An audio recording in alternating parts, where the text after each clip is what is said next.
Is it started? It should have been. It should have started. Yes. Did it start? Is it started? Yeah, look, should have been. It should have started. Great. Okay, welcome to the IPFS All Hands Calls. This is the first of several calls today. We'll be going over general things for this week in the IPFS community. After this call, we're going to have probably a break and then do Go IPFS, JS IPFS, libp2p, and IPLD, I believe, this week. If you're new, welcome. This is awesome. And thank you very much, Kex, for joining us. It's super cool to have someone else new. And we have a agenda in the Etherpad, which you can follow along on. If anyone is streaming, welcome. Please throw in stuff on the IRC cloud, not IRC cloud, the IRC channel. And we'll try to answer any questions there if you see anything. And leading this, we have Lars, followed by note takers Kabuksu. So I'm going to hand it over to Lars. Thank you. That's me. Thanks, Richard. I look a bit blurry today, and you see the effect of stickers on laptop cameras. Gonna clean that up for the next time. So first thing, moderator, note taker for the next time. Who wants? Anybody? I can take notes. Emily, do you want to be moderator? Okay, great. That's great. And let's start. Yeah, as Richard mentioned, we have the other pad where you can add more agenda items. And if you do have anything you want to talk about, add it now. And yes. Lars, since Kex is new, should we do a roll call? Oh yeah, that's a brilliant idea. So I guess I'm the most Eastern person, time zone wise. So I'm Lars. I work with Protocol Labs, and I mostly have worked on infrastructure things like the public gateway on IPFS.io, for example. And I'm also working on libp2p nowadays. Frida? Yes. I guess I'm next. All right. I'm Frido, or Dignified Choir on the internet. I work on a lot of JavaScript and some design things if need be. Mostly on JS IPFS currently. So I think I'm in the middle or somewhere before or right after. So I'm Kubuksu, Kuba. I work mainly on Go IPFS and generally in Go side of things on the tooling and so on. Cool. Kex, where are you? I'm back. Where? Oh, you mean like on Earth? I'm in Hamburg in Germany. Oh, cool. So you're next. I don't know. I just went out of the. I don't know. I just the stream just broke for me. I don't know. Okay. Yeah. I'm Jan Keks. I don't know. I'm in Hamburg and I'm working on libp2p and Go. I just implemented the secret handshake. Developed by Dominic Tarr, and yeah, I worked on that. Hi. Awesome. That's awesome. Thanks for jumping on and thanks for saying that. I think I'm next. I'm Richard. I'm currently in Montreal, and I work on docs and community and stuff like that, websites and blogs and stuff.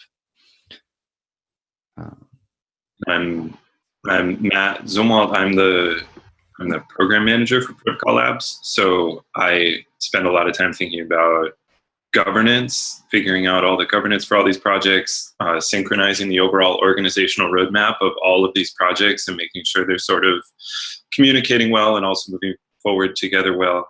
And also I'm helping everyone who's in sort of a project lead, project manager role figure out how to do that smoothly. I'm Emily. I'm project manager for Go IPFS Sync with IPFS. Did you hear me? Was that okay? Great, thanks. And obviously Kubuksu is more Eastern than I am. I just messed it Yeah, up now. that's important. Okay, let's get to the agenda items. First one is dedicating October 3rd and October 10th for community calls to the roadmap discussion. Matt? Yeah, so that's me. So this was something that Emily and I came up with while we were thinking about how do we asynchronously and in a community-based way get to establishing our quarterly roadmaps. And so our idea was, what if we do next week's weekly calls focus, especially obviously if there's check-ins for like little bit of work that someone needs to discuss, do that, but otherwise focus the calls and even the project specific calls on retrospectives of the Q3 roadmaps, so that those are like discussed amongst all the teams, and then the following week on the 10th do the sort of figuring out of what needs to be the milestones and the rough framing of the roadmaps for Q4, because then that week all the project leads are going to be in the same place, so they can finalize those roadmaps. So that was the idea. I was hoping that project leads would be on this call. I know they're in China right now, but I had my fingers crossed. What do people think about this idea? All right, I don't see objections. Go on, Friedel. Oh yeah, I just wanted to say I think it's a good idea. Okay. I don't know if it will work out. It's the first time, so we're gonna have to try. But right, it sounds like a good thing to try. The big concern, and maybe you can speak to this concern. Another reason why I was hoping that the project leads would be on this call was so that they would have one call of being back from DevCon with their, like, just dealing with the project before they have to start looking at the roadmap. So since they're not on this call, that means that next week's call is going to be their first time checking back in with the project formally on a call. That's not entirely correct, at least not for David. I know David went through everything today and he took notes for the call today, and he's actually joining the call, just not via video, just only via chat. But so at least he is back in the project. I can't speak for the other leads. I'm pretty sure Had is still traveling. Okay. I don't know about Jeremy. All right. And Had's roadmap is more straightforward. So there are a lot less irons in those fires. So I think he might be okay with that transition. So then it's mainly just whether Jeremy's okay with that and hitting the ground running next week with like going straight into roadmap switch. So I guess he'll probably be okay with that since he's not on that call. Is anyone? Okay. All right. Well, then that's I'll encourage them to comment on that ticket number 202 if they do have concerns. Great, thanks. Oh, how can we, since this should be calls that involve many community members, how can we put out that encouragement that community members should especially pay attention to these next two calls, and if they have things to add about the roadmaps, they should try to join in? How should we approach that? We could open an issue on community specifically saying the next two calls is going to be important. Another thing we might potentially do, which we do for the blog with Go IPFS, whenever we have a new release, we just release like a stub blog post. This might be a good idea to actually have a stub community blog post and say very clearly to people, hey, if you're interested in the next 3 months worth of effort, check in the next 2 weeks, because we'll be talking about the past 3 months, the next 3 months, and specifically road mapping. What do you mean by a stub blog post? Like a blog post which isn't a giant blog post with like links and data and about everything, but very, very simply like a couple paragraphs. Hey, this is what's happening this week. Super important. Let's do that. Would you be willing to do that announcement, Richard? Or do you I'd be very happy to do that announcement. Great. Thank you. Yep. And we can do just the same social media procedure as with release blog posts, for example, like putting it on the IRC topic, just to spread it a little more. Cool. Yeah, we should definitely check in with the other dev heads before we do that. Dev heads, I like that. Because we need to make sure that they're all on board with this. Yep. So maybe I'll draft it up today and do a PR and just assign them all to that. And Dave, Matt, if you want to help me talk to them, that'd be awesome. Sure. But yeah, they were super responsive yesterday evening at about 9:30 Eastern time. I don't know what time that is in China, but everyone's online. So that we can probably reach them at least at that time tonight, if not sooner. Yeah, I would like to have more small blog posts like this on the blog. I think that one of the things that's hard is that we have a high signal, which means it's actually like incredibly hard to get anything on the blog from my perspective. So having stuff like this actually just makes it a lot easier to be like, hey, this is important, small, but important. You know, it doesn't take 20 minutes of time just to. Yeah. Should we also post it to that IPFS users mailing list? No one really uses that, but we can. Okay. And another thing we can do is open an issue on IPFS if we really want to scattershot everything. But yeah. I don't think that'll be too necessary. Okay. We could also just do a regular tweet thing, like once every 2 days, because the problem often with tweets is they get a tweet once and like people don't see it because they scroll through the timeline or like they didn't look that day and then they miss it. I don't know if we have buffer set up for IPFS Spot. If we don't, I am happy to set that up. And that's super easy. And then we can just schedule those now and it'll go out every day or so. I think that would so we don't have to think about it. Pretty useful for announcements like this, where we want to make sure to reach as many people as possible. Okay, cool. All right, thank you.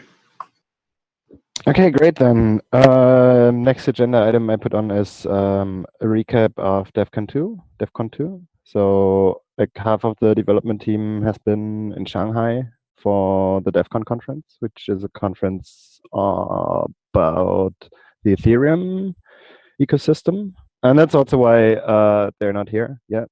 I don't know. I've heard it was pretty good, but yeah. I put it up there and I knew that nobody's really going to be able to give a first-hand account of it. But yeah, I'd still like to get a first-hand account at some point. So there's a ticket for that, Lars, that we're going to do this decompression call. Yep, I saw that. And where we'll do, what we were talking about was, we want to do a follow-up blog post that has all of them. And so what we were thinking of as a way to approach that is to have a video conversation with everyone sort of being vaguely interviewed by Richard and me to sort of prompt them to talk about all this stuff. And we can just record that and put that out on the blog, the video of that. Would that cover your wish for a recap? Oh yeah, totally. And it doesn't even need to be a published video, but just some output. And I had seen that issue about the decompression call. I just thought it makes sense to also mention it here. Cool. So that was all basically. So next agenda item is Hydra Connect. Hydra Connect happens. T-shirts and a poster. I think you said the poster needs to go into print by today. It does. I'm working on it. I'm going to have a draft up for Flying Zoom Vaults, a second draft, I guess, probably by 2 o'clock. Matt, I'm probably not going to go on the other calls today because I don't really need to be on them, and I should probably focus on this because I want to get it done by 5. Cool. If you have time to talk with me after the calls, I know you're going to be on them all, like you normally are. I can try. I have another meeting pretty much right after, so I might squeeze you in. It depends on when we wrap up. In that case, I'll send you the stuff as soon as I can. And whenever you get a chance, that's cool. And then maybe 4 or 5 today if you have time. We may be able to get it in by midnight today or something. I don't know how stringent that deadline is. Cool. Anything other people can help with? Yeah, I'm making a poster describing IPFS. Is there any tasks that we can help with, like reviewing or okay? I mean, yeah, there's one issue. But I don't think I'm going to need much help, to be honest. And you should probably focus on other things. But here's the issue if you need it, which is 173 in community. And as far as t-shirts, Matt? Yeah, well, I guess before the t-shirts thing, I guess my answer to Lars would be the main thing that people might be able to help with is that we're trying to figure out a good visual representation of a Merkle DAG, and especially how a file is a whole tree in IPFS with hashes. So it's a poster, right? So we're standing in front of the poster explaining things, right? So we want to have a DAG, a visual representation of a DAG that has example hashes at the connection points. And we want to also have some sort of visual representation of a file becoming a whole tree of blocks, and that a directory is also just a block that points to files. And so I'm not aware of an existing visual representation for that. And so if people know of something that gets close enough, let us know. And then for the future, we will work with Emily to connect with the designers to have a really good, nice looking, easy to read visual for that. Another thing I can do, Matt, is I think I know how to present that well enough for now. So I'll do it, and then I'll do a screenshot and use my mouse to show where my finger is pointing and do like a quick presentation of how I would present the poster, and I'll post that in the issue as well, so you can review that. Cool. Great. Yeah. So then the t-shirts. So we're going to a conference. Apparently, one thing we have learned about DEF CON is that the IPFS t-shirts were a hit.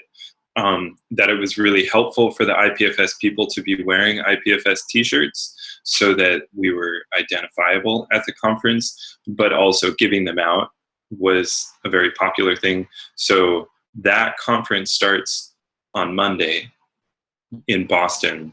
So should we try to get t-shirts?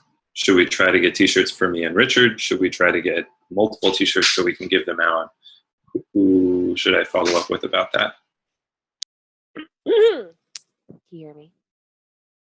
Okay, we can definitely get you guys t-shirts by Monday. Would like to know if you guys definitely want to do that so we can place the order in today, just because the cost shoots up for like last minute shipping, which is what we had last time. So if you guys want to do shirts, we can definitely do that. All right, I'll follow up with you, or well, let's just figure out how many we need to order. The conference has like 400 people. Okay. So for Shanghai, I did for each individual shirt, we did a print of 50. Perfect. And if we have spares, we'll just hand them off to other people. Okay. I will take note on this and then follow up after the call. Thank you. We have all of our I's and T's dotted. Thank you, Emily. That's all for that one, Lars. Okay, then wait, let me check if anything more has been added. No. Great. So then we have a couple more minutes for demos in case somebody wants to demo something they worked on last week. I don't have a demo yet. I hope to have a demo next week. I don't have one either. I have a demo of what I broke, but it doesn't count probably. Okay, great then. Do you want to show what you broke, or were you joking? No, I can say what I broke. Last week I was super happy about Go Rio Sport, and it turns out that there's edge case that we don't know, neither me or Jeremy, why it doesn't work. So yeah, I will spend a few days probably. I hope it isn't a few days, but it might. No, it won't be just. It will be just today, debugging it and trying to fix it, so we get new Go Rio Sport with performance benefits back into P2P. Godspeed, Kuba. Yeah. I can demo something. Yay. It's Go for it. it's Hod's work, which I would prefer to let Hod present it, but it's actually relevant for preparing for the roadmap discussions. So, because I don't know that everyone has actually seen the roadmap generator that Hod created now like a month and a half ago, and it might be very useful. So let me show that roadmap generator and what it does so that people can weigh in. All right, sharing my screen. You all see my screen now? Or you see my browser? Yeah, it works. Okay. So this is hodcode/roadmap generator if you want to look at it on yourself on GitHub. The main thing, so this is an example of the output. The roadmap is generated from, we'll look at the config file next. You basically have a simple config file where you tell it the list of GitHub repos that you want to be generating the roadmap from. And it will then go through those GitHub repos, identify all the milestones and all of the issues connected with those milestones, and then generate this roadmap from that information. So it obviously gives you a title, but then per project, it gives you the list of milestones. If the milestone has a description, it shows up.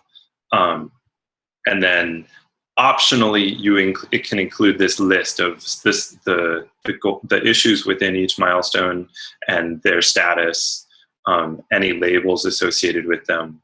So this is the basic idea. It gives you a consolidated roadmap of that project, which might, in this case, this one was for IPFS in general. So it includes IPFS and Go IPFS and Orbit. I generated a couple of others that I won't take the time to dig up right now, but I generated a more complete IPFS organizational roadmap, and a couple of others as samples. Those are PRs on the, well, let's just go to IPFS/PM/polls. I bet it's still there. Generated PM roadmap. So let's look at the roadmap. So this is a sample org roadmap that doesn't show the specific issues. It's just showing all the milestones for all the projects in the organization with their sort of progress bars. And then it gives you a listing of the milestones that are on each of those. It gives you a more detailed listing of those milestones. So this would be useful for when we're setting the roadmaps for all the individual projects. You can start looking at, like, how do they line up on a calendar? Where are they in their status? All of that stuff. So it could be a useful sanity check. And then I'll just show the config files. So the config file that I used to generate that roadmap was here. So you say the name of the organization, so that's going to show up at the top of the generated roadmap. Then you list the repos that it's generating from, and that's basically it. And then you give it a name that shows up in the title. So that's the basic idea. I think this could be very useful for could be useful for the roadmap retrospectives next week if we generated a consistent format. If we use this to generate the roadmaps, then we have a consistent format for reviewing the roadmaps for all the projects, so that everyone is sort of evaluating themselves in the same way. And then for planning upcoming roadmaps, it would give us a view, like, as we assemble that roadmap, it gives you a way to sort of generate it and see what it's going to look like as a roadmap. So seems pretty useful to me. An observation, this actually overlaps a lot with Nicola came back from his vacation with a captain's log generator that does exactly the same thing on the back end. You give it a repo, it gets the list of milestones and issues for that repo, and then generates a weekly captain's log from that same information. So the internals of the code is basically the same. It's mainly about formatting of the output and how many repos you include in it. So we could potentially make this tool generate both. We could use it to generate our quarterly roadmaps, but also use it to generate weekly updates of what's been completed this week, what's in progress this week, all of that. So that's the idea. What do people think? Matt? Yep. I think this is great. I spoke with David. So JS IPFS, we're pretty set on Go IPFS with having a waffle board, but the issue with JS IPFS is because it does span across multiple repos, their milestones do. So I think that this would be a perfect use case is we have like the general IPFS, but also just getting JS IPFS set up on this sort of generated roadmap, I think is the best solution just because of the multiple repo issue. So something with that, there's actually two ways to deal with the multiple repo. Currently, the way David is doing it is that he uses labels to represent milestones and then reuses the same label. So the text, the name of the label is the same in multiple projects. And so we could update this roadmap generator to do that. I created a ticket for it here. I think it's issue, oh, sorry, Zoom is hiding my tabs. So yeah, issue number 5, allow projects to optionally express milestones using GitHub labels. What occurred to me though, is that the problem is that a milestone in GitHub lets you associate a description and a date with it, but labels don't have either of those. Mm-hmm. So where does that information go? Because that information is really important to have in order to have a roadmap. And so we could put that into the config file for the roadmap generator, which I think would be a bit odd. Or what occurred to me was, since we're already actually creating just labels that happen to have the same name across multiple projects and then treating them as if they were one label or one milestone, why don't we just do that with milestones? That he can create milestones in each project that all have the same name. And then we aggregate those milestone objects based on if they have the same name. So that's an idea. A drawback of that idea would be that then in GitHub, when you look at, say you have a milestone that actually exists in 3 projects, if you go to an individual project and look at that milestone, it's only going to list maybe like 2 or 3 goals, when really the milestone has 20 goals. So there's sort of drawbacks to both of those options. In both cases, we could tweak this roadmap generator to sort of accommodate that usage. But I'm not sure what's the best path. Does anyone have ideas, or just ideas about how we could push this forward? Because it's like we're running out of time. If we're going to use this for, or maybe it's premature. Should we not try to use this for the roadmap discussions next week and the week after? I definitely think we should try. I think it might be easier to get some answers to these questions when the creator is on the call. So maybe if we had Hod participate on several of the different calls as we're using the generator, or even do a check-in beforehand to see if we can get those answers. But I think this is a perfect place to start. Well, it's I agree. It's going to take a little bit of not very complicated code changes in order to accommodate either of those options. And so I'm wondering I want to get ahead of that, right? So I'm wondering well, I guess all the information is currently in labels. So what we should do is modify the roadmap generator to treat labels as milestones.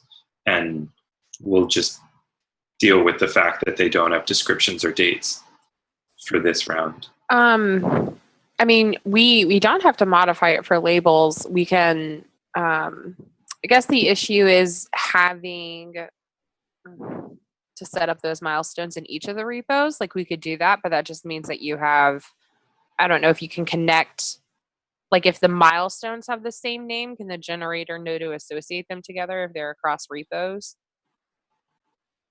Currently, it does not. So that would require a little bit of change to the code. Okay. So in both cases, it's not a really complicated change to the code. It's just that there are two different possible changes, and we want to just make one. Got it.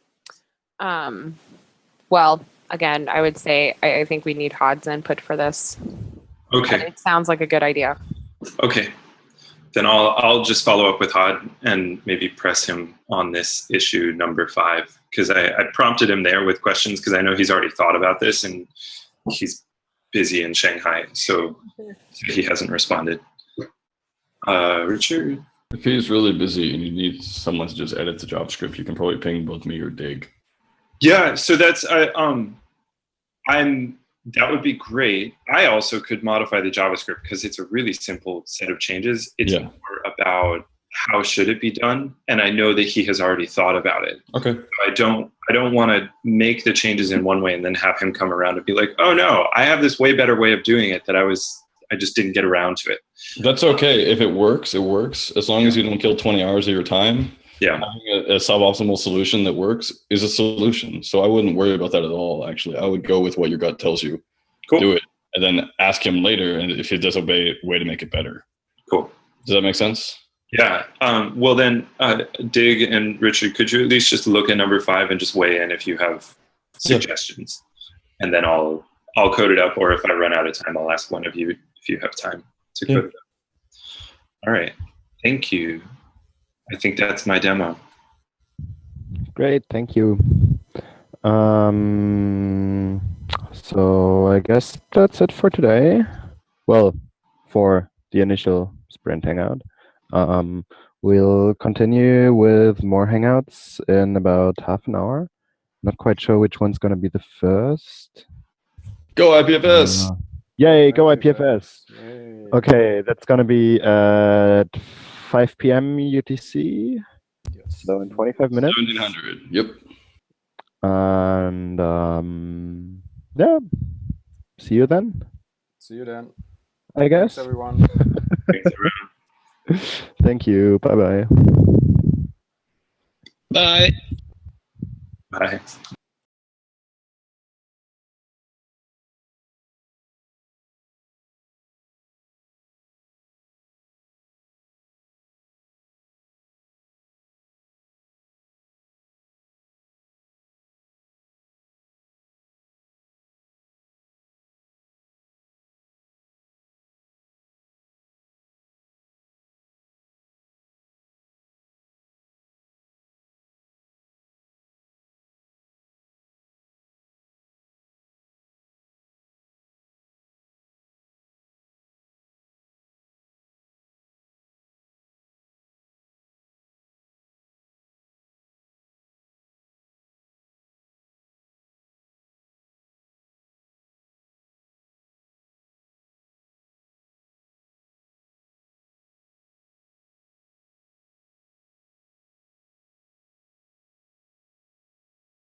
Matt, could you mute yourself?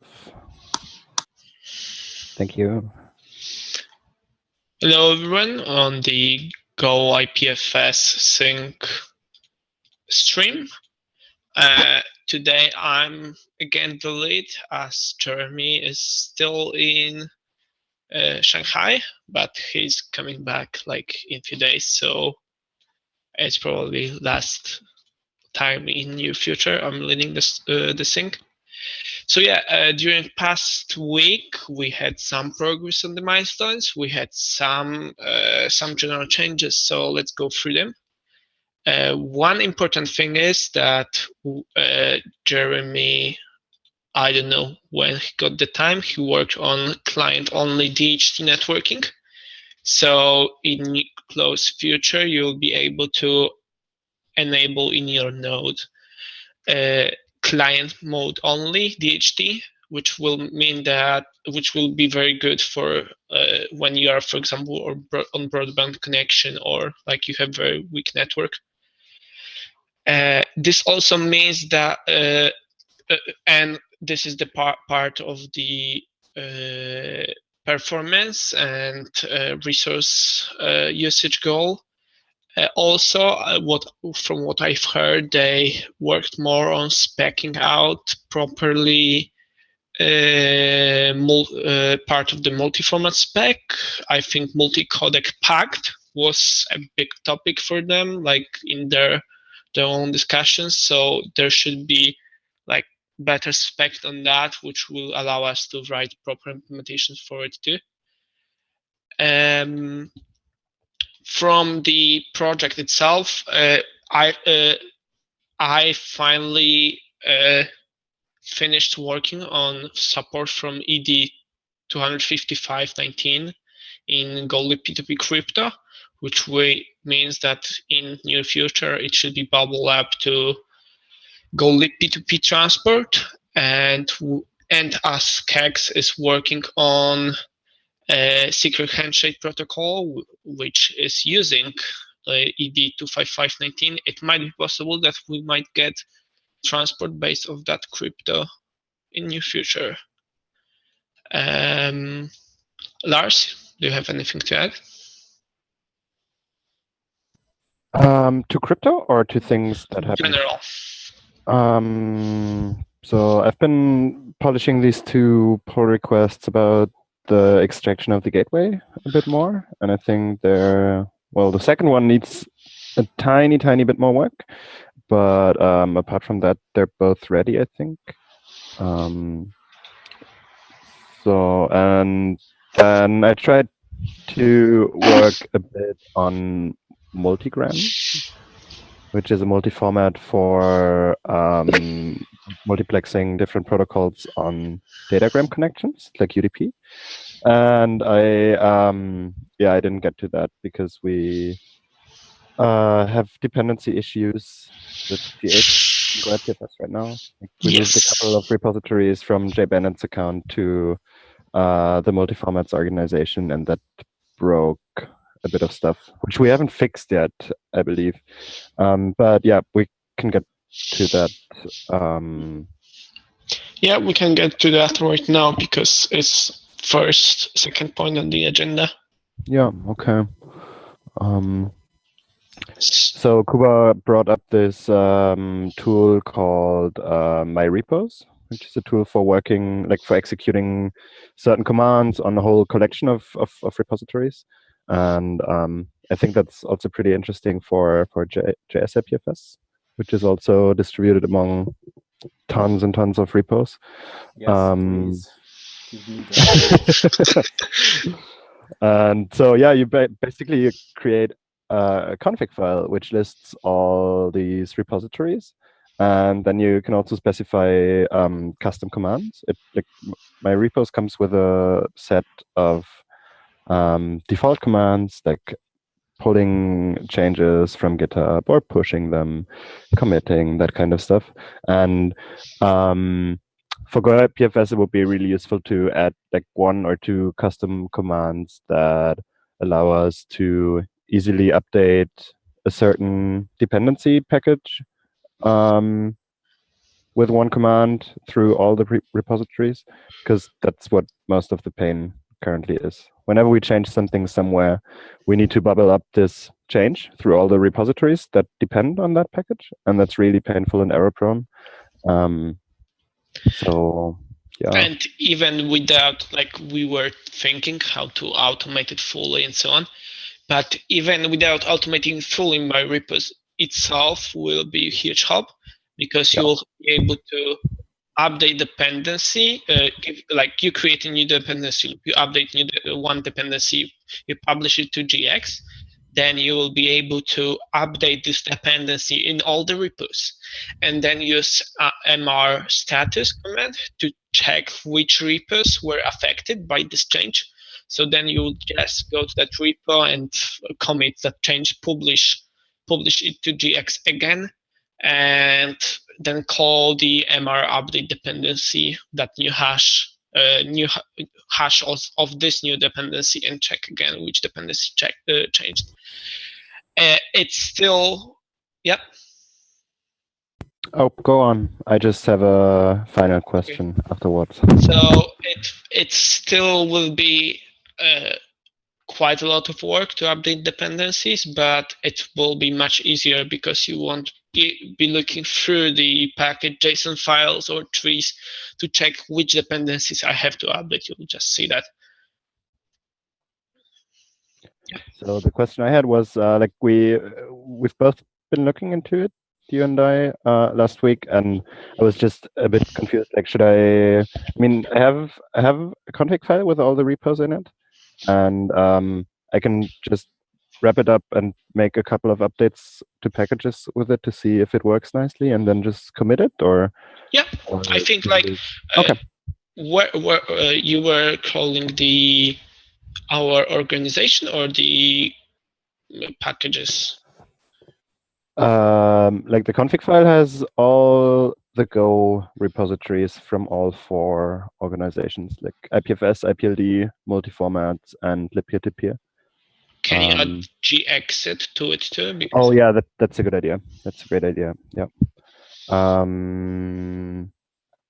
Yeah. Okay. Cool. Then I'll just claim responsibility for that. And then we can have this config file in IPFS community or something like that. Yeah. Exactly. Great. Cool. Gateway extraction.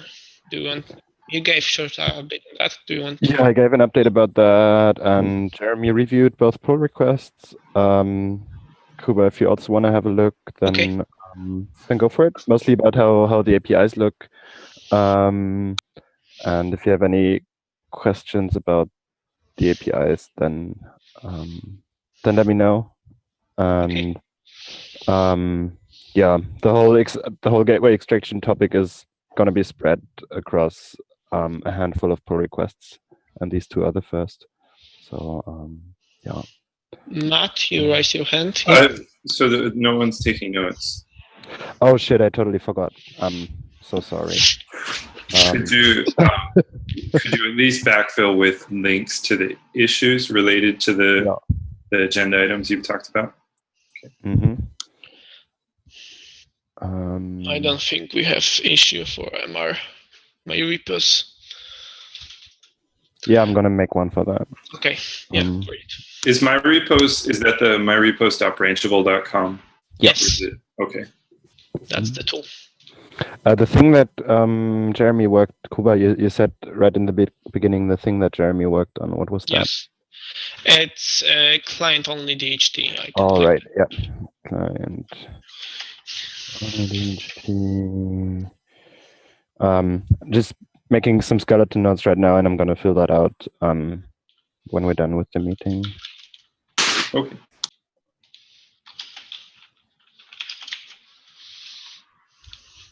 Well, you can probably even backfill if the only thing left on the agenda is to go through some issues. You don't have to take notes on that, so you could. Is that all that's left, Kuba? Yeah, I think that's all. So I actually just yesterday or the day before went back and watched the video of last week's call, And yeah, and it was great. And we came to the conclusion that rather than focusing on the inbox, we should be focusing on, I think, the ready column. We have to, like, we want to clean up in progress, but to clean up in progress, we will have to clean up ready. That was it. Yeah, I knew it was like this sort of stack of, so what needs to be done in ready? What is it about ready that prevents us from cleaning up in progress? So ready is huge, right? The first thing. And many of those things are, at least in my opinion, like, I don't know what's Jeremy's view on that, but in many cases, those tickets are either not priority, or they are just there because, like, they are defined, but the in theory should be in backlog or something like that, because like it's 200 tickets that have to, of things that have to be done in close future, as I understand ready. Okay, so there are 42 things in the backlog. Are those things in the right place?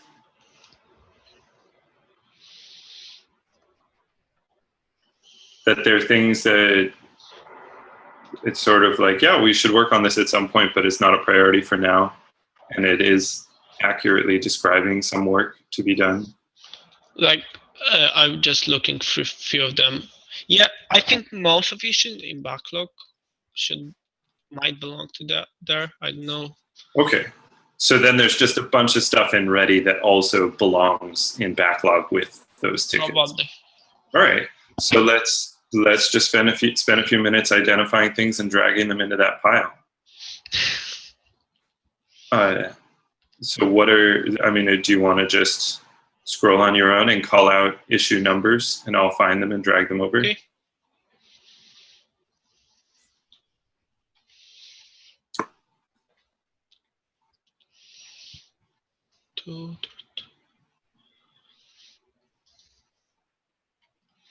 Lars, are you also doing that? Yeah, I'm also looking through them, but I still don't quite understand what property are we looking for. Yeah, I also exactly. Like, we want to have less things in progress, right? Yeah. But for that, we have to move something from in progress. And the closest thing to in progress is ready, something that is ready to work on. But when ready has 200 tickets in it, like the things that are like close to being in progress but should be in ready will get just borrowed in there, in my opinion.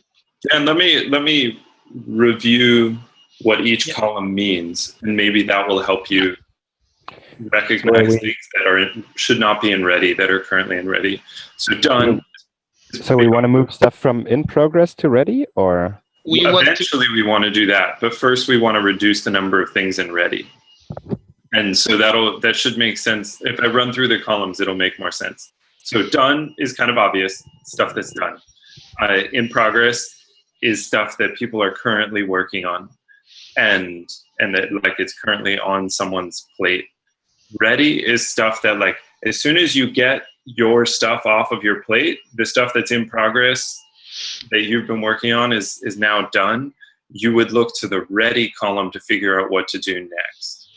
And those things might also be associated with milestones. So you can prioritize stuff from that column based on the milestone it's associated with.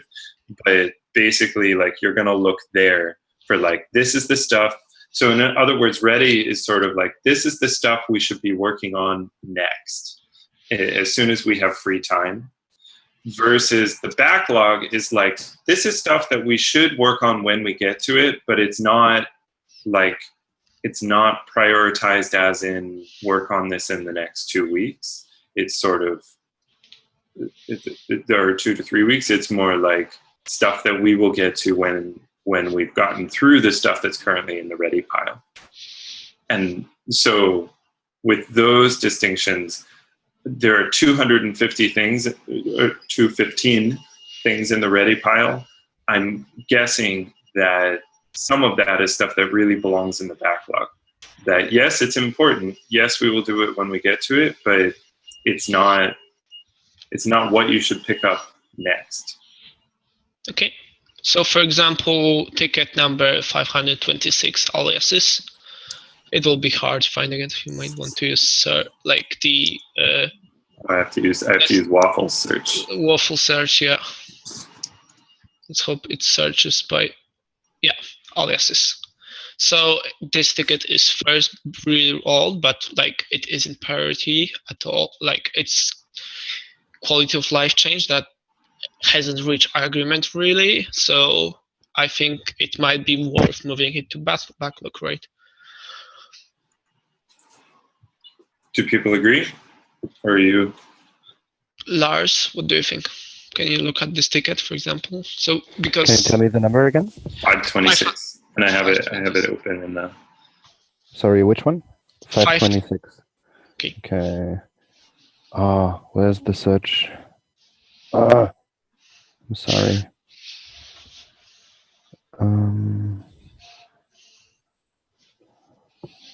Yeah, that can move.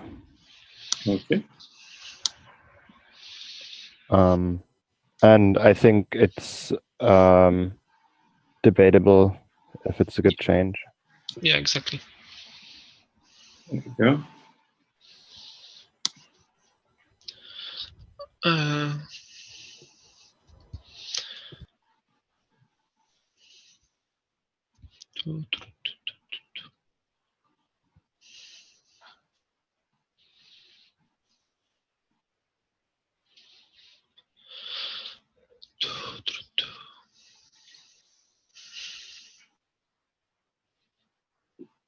So if you're, I assume that you're all sort of scrolling through the Ready. Yeah. Right. Does that mean you're scrolling past things where it's like, yep, this is stuff we're working on pretty soon? So like for example, I think there's it might be some problem with labels because like the issue number 3005.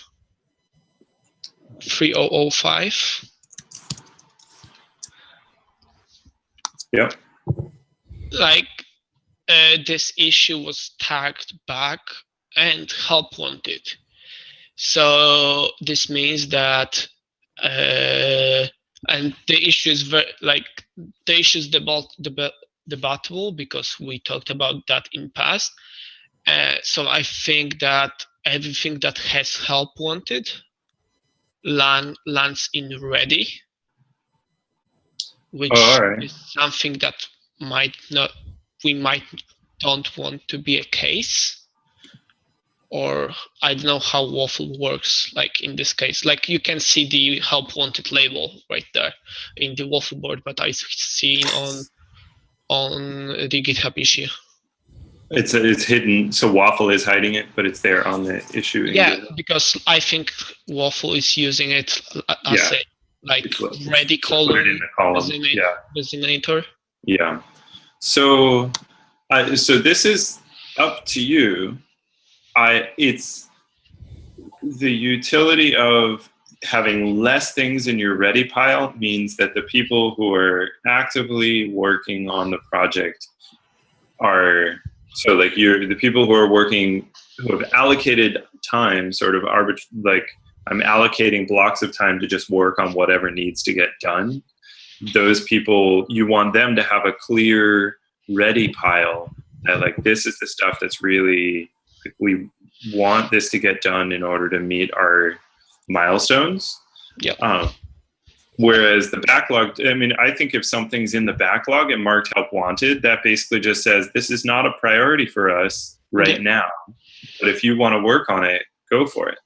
So from the times I was just contributor, the amount of like things that can be worked on is like huge in Go IPFS, and so I think that this distinction between backlog and ready help wanted will help a lot, because if you have less things to like scroll through, you'll find something like it's easier to choose first thing, and you know what to focus on.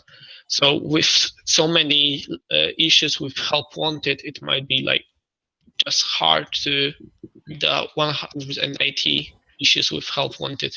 So what happens if we change the project settings so that we change that rule? We can always change it back. Yeah. Where we make help wanted, put it into the backlog instead But of. then we don't have anything, any label for ready, so ready will be completely empty. Oh. So that's a good point. Well, we can always change it back. Let's see. Yeah. Let's see if it does end up empty. I don't know if there's. Oh, hey, it's totally new to me that the help wanted label actually has semantics in Waffle. That's an option. You can configure it. So what if so I'm reconfiguring the Waffle board so that the backlog gets both backlog and help wanted. Okay. Oh, you can do multiples. Sorry, it's being very slow.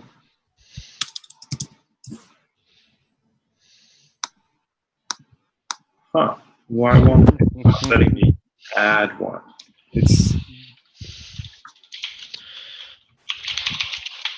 So it can only be one label per column?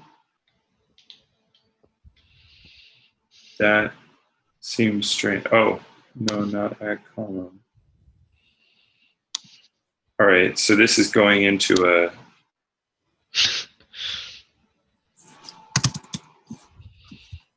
I'm surprised by this feature, where the fact that you can only have one label per column. Okay, let's just check out how it looks. Yeah. Oh, okay, so I have to save these changes. How do you save your changes? Bottom left. Bottom left there.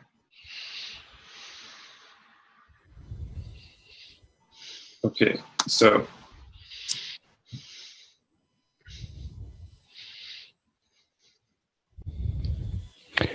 Okay, so if I understand what you said earlier correctly, then the ready column should be stuff that's actionable, that doesn't need much more discussion, that people can just pick up, and that's relevant for our current goals, for our milestones.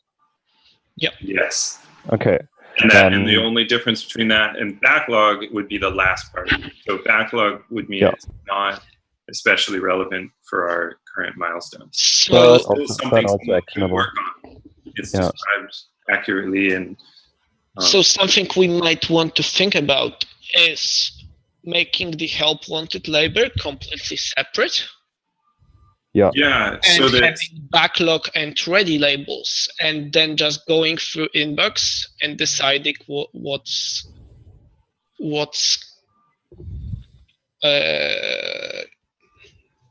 important for our milestones.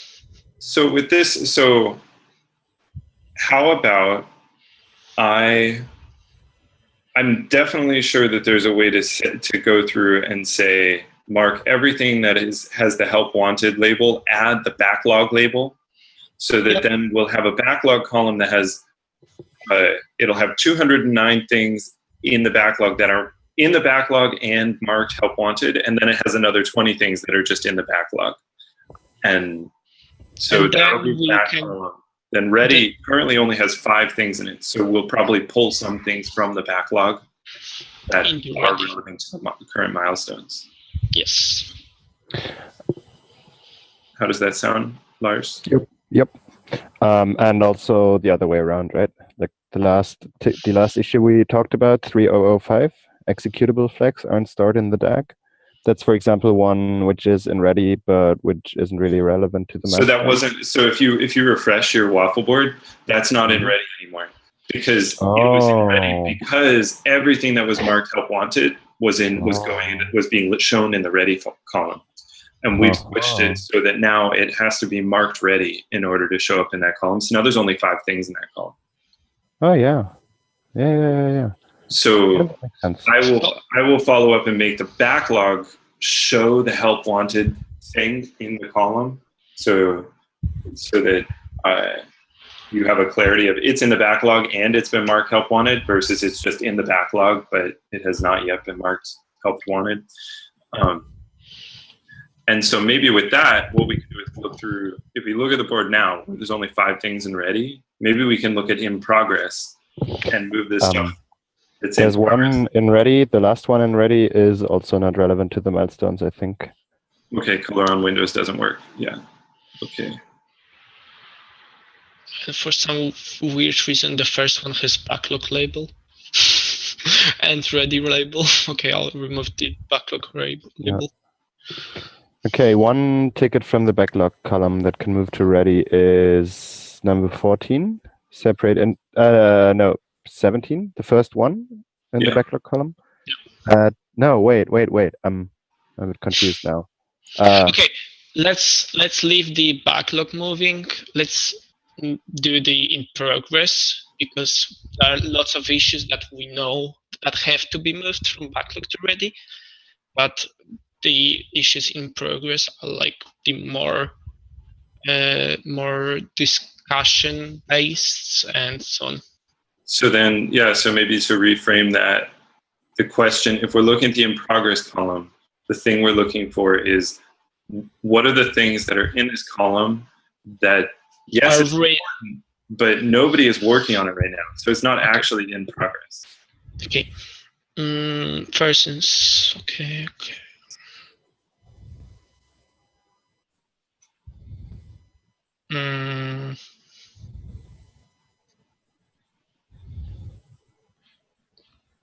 It's yours. Okay. 3042 Unix FS sharding. That's not in progress. Yes. All right. So that's blocked. That one's blocked on Juan. Okay. Does it have? Okay. Yep. Okay. So it sounds like that one also needs to be marked blocked. I'll do that too. And then 2997 already has a block tag. Yeah. Okay. Let's wrap up. Okay. Yep. Which one is the next? JS IPFS or libptp?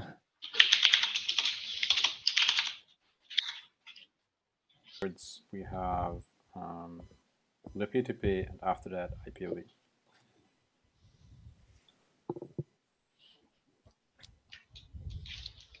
Okay, it was great to clear everything up. And see you later. Thanks for doing that. Thank was you. great. Thank you, everyone. Are we all staying? Yeah. So now it's the. Yeah. Matt, I really like using the sprint in that way. I mean, I think once we go through it a couple of times, we won't have to have that housekeeping element of reviewing issues, but it's great to get the ball rolling on that. Oh my gosh, notes, David. What about David? What? David gave me a list of things. David's already filled out all of the notes for the call. Oh, I have not opened it yet. Go open it. All right. Like I don't think anybody else is coming, so let's start. I'll take notes. Thank you, Emily. Yep. Welcome to JS IPFS. Today, again, without David, at least not with David in live video form. He left us a lot of notes, though, and he said he will be listening in the chat. So hopefully that helps. All right, so we have on the agenda, we have David's list. David gave us a little list to go. He reviewed things that had happened and left some notes on what we're going to try to do this in the coming weeks. So last week, I was pretty much busy at the beginning of last week with looking for things on demos for DEF CON, so not much work on JS IPFS has happened there. But after those 2 days, I was able to work on a couple of things. Most of them were related to pull requests that are already opened, but improving on them I'm working through them. Let me find my merge list. I don't think I've merged this. Yeah, there was one PR merge, I think, this week. But other than that, they are all still waiting for review. I worked on mostly performance issues and bugs. Things like making Aegir run faster, which I actually shipped today, so that we have to spend less time waiting for our tests to finish. And yes. So what is currently in progress and actively being worked on is two things, the two main things. The first main thing being fixing the some interop problems with between BitSwap on Goland and JS generally, and Go IPFS. There is still an open issue ongoing there. What's the number? Oh God, what's the number? Let's see.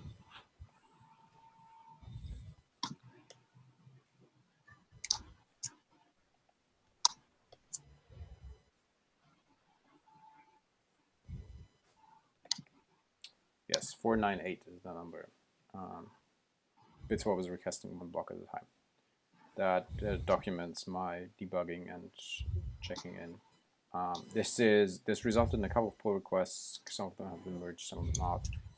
The continuation of that will happen once David and Jeremy are back at home, and we will work together debugging this, as I'm pretty much stuck there at the moment. Victor didn't do much this week. Victor has more important things to do.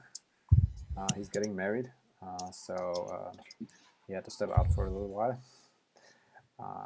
So he didn't do much. We did merge some things from him, I think, but he will be back after that. I think end of this week he will be back. Where's things? Yes, so we merged some bug fixes that he provided. Mainly that the global IPFS binary actually works if you install it and Zimlink it globally, which is kind of important. So the other big thing I'm working on currently is web crypto. So we have a lot of crypto things going on in different places in JS and IPFS in general. And since we added SecIO, the encryption layer, we have a lot more. Namely, everything that goes through somewhere is being encrypted and decrypted. So it was kind of important to improve on that. We were using a mixture of different libraries at this moment in master, which is elliptic.js, which is elliptic curves implemented in pure JavaScript. Then there is NodeForge, which is a mixture of pure JavaScript and some fallbacks for native things on the browser in Node.js, but very little. And then there is some Browserify crypto things that we use here and there for doing hashing. What the thing I'm working on is moving all these crypto libraries out and only using native crypto. That means in Node.js using either what crypto provides through Node Core, so the crypto module in Node Core, or for ease of usability, there are bindings to OpenSSL that expose the same API as web crypto does in the browser, which we're now using, or which I started implementing to use. So that will transition the code differences as little as possible. And then in the browser, switching everything to web crypto. This is especially relevant as NodeForge, for example, just alone comes in at 800K of dependencies. So the idea here is one, reduce the size of the bundles that we're shipping to improve the runtime. So I've been seeing good improvements ranging from things like factor 2 up to factor 20x on Node.js at least. In the browser, the improvements are not as impressive. They're still pretty good, like 5x improvements in speed, but they're often not as impressive as they could be due to the way web crypto is implemented, as it has to move data on a different thread, making the overhead of actually transferring the data from the main thread off into another thread, encrypting or decrypting it, and then bringing it back relatively high, especially if you're working with small amounts of data. The big plus, though, because it's always moved off the main render thread, is that this will never ever block again work on the render thread. So we can do all crypto things now in the background, and they're actually in the background and not blocking any rendering in the browser, which is really nice. So that is pretty cool.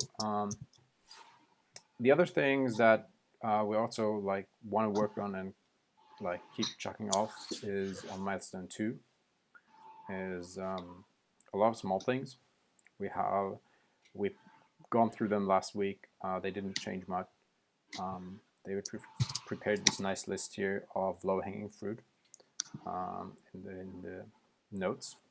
They're pretty much ready for grabs, and one of the tasks this week will be for everybody who wants and can work is going through them and checking them off one by one so that we have them as soon as possible.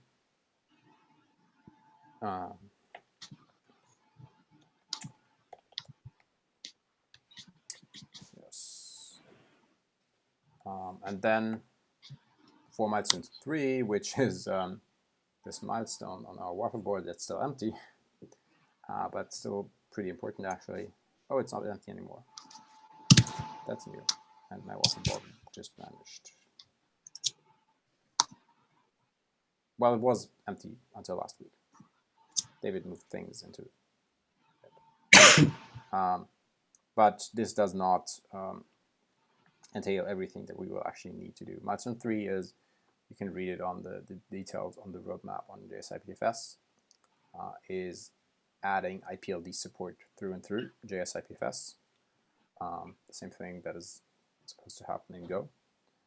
But David and Jeremy and Juan worked on a lot of bike shedding and improving the interfaces and figuring out how the exact move to IPLD and CIDs and multi-codecs will work.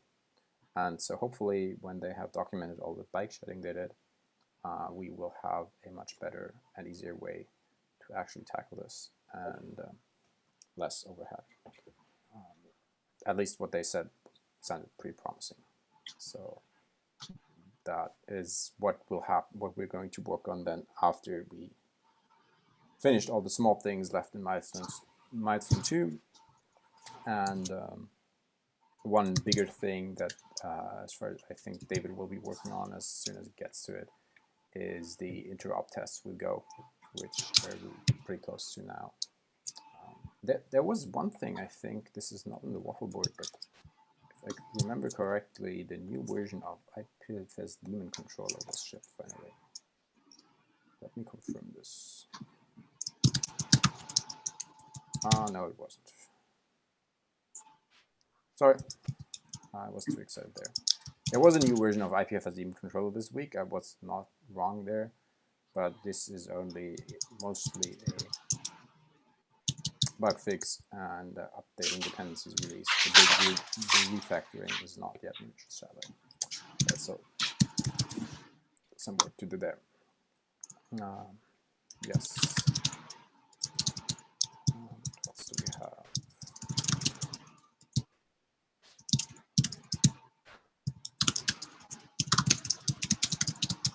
Yes, yeah, and of course the other part for milestone 2 is getting Bitswap finally transmitting large files between Go and JavaScript. You can transmit small Yay! files. Well, it's not working yet. We can transmit small files, but it will hang. Well, we can transfer. So what I can do is transfer files from JavaScript to Go. That works, which is cool. But when I try to pull down something like Orbit from Go into JavaScript, it will stop after 200K or so, roughly, usually. And that's the big issue to debug. As soon as Jeremy and David have some availability. Hey, Matt, could you mute yourself? Bro, sorry, I thought I was muted. No, that's okay. I do think, I don't expect this to be a large issue in terms of the actual fixes. It's probably just somewhere where we're doing something wrong on the JavaScript side that we don't expect Go to do. So yes, that's pretty much the main things I want to mention. David, are you listening actually? Let me ping David if he's listening.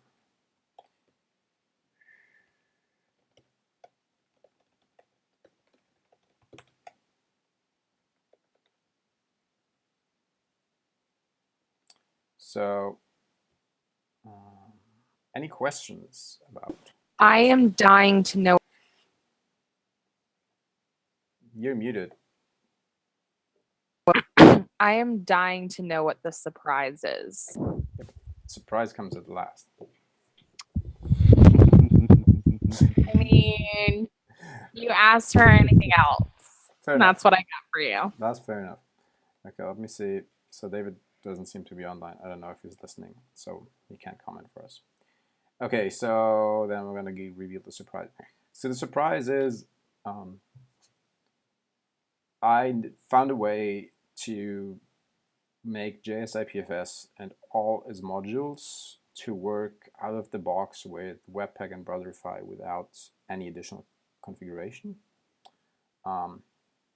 And eventually actually using and removing eventually transpilation to ESX for the most part from our pipeline. That's pretty sweet. We had always some issues. People were asking us, how do we actually integrate JS IPFS? How do we integrate JS IPFS API? That's pretty annoying. We currently use Azure with a very relatively complicated config with shimming things, doing special things so that it works in the browser. I found out in my research that we can actually get away from most of this. A lot of work related to this is what I'm doing with the web crypto things because it reduces the dependencies that we have in the browser. And then there are a couple of smaller things. For example, dropping the usage of FS read file and read file sync. So we don't need to preprocess everything to transform those. We can just use regular requires for all what we're doing with these instances. And then, after we have removed those two things, there's actually just some cleanup and going through some configs and modules. And then I'm pretty confident to be able to ship JS IPFS plus all its modules in a way that if you install npm install -g browserify or webpack and just index.js require IPFS, you bundle it, it will work if you use a modern browser. But that dependency is there anyway already today. So that's pretty cool.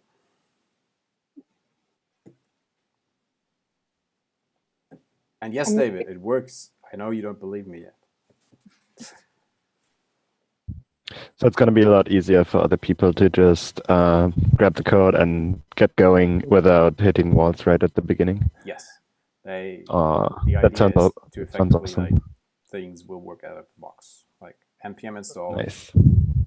Run, use whatever build tool you want to, as long as it understands. So we'll work with, I know for sure it will work with rollup, Webpack JSPM, which uses rollup under the hood, and Browserify out of the box, which is like, I think 95% of the ecosystem today.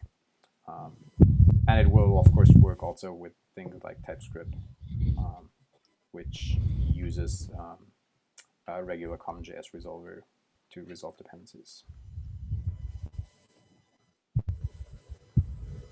Nice, nice, nice, nice.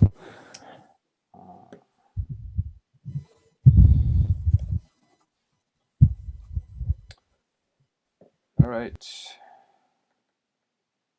So I don't think, Matt, do you want to do any waffle board trimming as well?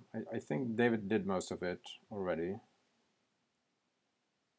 Yeah, there's, I think this waffle board, there's the confusion we discussed last week around milestones, that if you drag something from a milestone, it ends up in, if you dragged it from the milestone to mark it as being in progress, that would lose its milestone. Yeah. So we're leaving stuff in the milestone. So that's confusing, but it's not something that needs to be cleaned up. It's more like we have to figure out a graceful way to accommodate it. Yeah. So other than that, I mean, it looks, if you are able to look at these issues and look at this waffle board and know what you need to work on next when you finished whatever you're working on. So if you got to the end, if you got to like midday tomorrow, and you're like, oh, I've finished everything I'm working on, what should I work on next? If you're able to look at this waffle board and know what to work on next, then it's good. I don't think it needs to be cleaned up. Yeah, I don't think that is actually the case currently. It's the case for me because I know the content of 95% of these issues in the waffle board. If I didn't know that, I don't think I would be able to figure it out from this board, though, simply because I wouldn't know, for example, which milestones to start at, or if I should work on the things. Oh, we don't have a ready column currently, so or if I should work on the backlog. So I think as someone who's not super familiar with the project, there's still a big issue here. If I was not, well, so I have not discussed this with David. So if I was to arrive at this board and look at this, I would probably just assume that milestone 2 is the next thing to work on. Yeah. And I would just start, I would treat that as my ready pile until my milestone 2 is empty, and then go to milestone 3. Which would be correct at this point. All right. So then that's kind of the idea. I think that mostly the milestones, they're pretty linear in the way that we plan them out. It's basically get everything done in milestone 2, then get everything done in milestone 3, and then so on. So you can basically take the milestones as one big ready column ordered by dates. Yeah. Yeah. I mean that works for me. It might be good to document this somewhere, though. But I feel like yeah, if we end up continuing to do it this way, we should document it. So that people understand. If we end up revisiting, we use it, yeah, then let's not spend the time writing it up until we've stabilized. I just the typing I was doing, the noisy typing I was doing, is that I managed to move all of the Go IPFS stuff that was marked help wanted, and I added the backlog label, but some of them are in repositories that I don't have write access to, so I'm not allowed to modify those issues. Even adding a label is not allowed. So I just created an issue in Go IPFS to do that. It's like very little work. I'll take care of it. Okay, I'll assign that to you so you can find it. It's number 204 in the IPFS PM thing. So then, yeah, so that's just follow up from the other call. That then those will all, there will definitely be stuff now in the backlog column of the Go IPFS stuff that needs to be moved into ready. Like it actually is ready, but it was in that column before because it was marked help wanted, and now we're wanting to actually explicitly mark it as ready. But yeah, so that's not about this waffle board, but it is about waffle boards. All the waffle boards. So Cool. Yeah, but I don't think you need to do more cleanup. Your inbox only has do those two things in the inbox. Oh, they're green keepers, so yeah, ignore them. you just deal with someone it. needs. Yeah, they're actually. I looked at them earlier. They're actually seem to be a bug from Greenkeeper because they are identical. Cool. So yeah. So then I don't think they. That's pretty good. I think your waffle board is very tidy.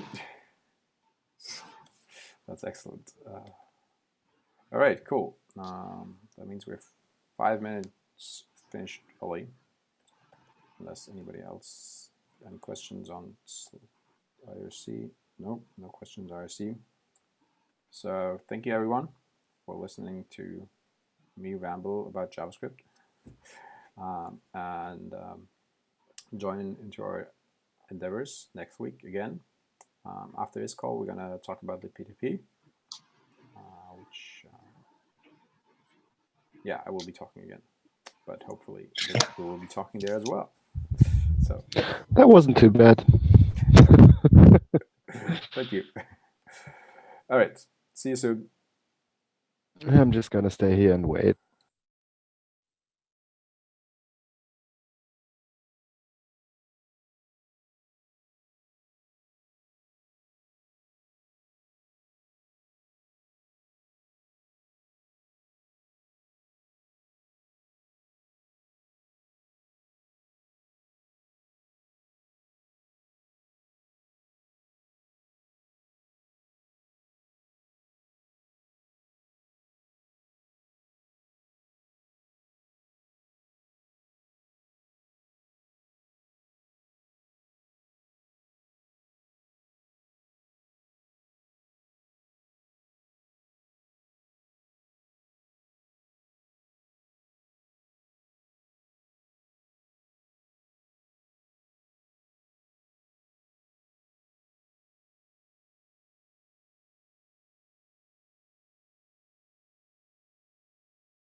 All right.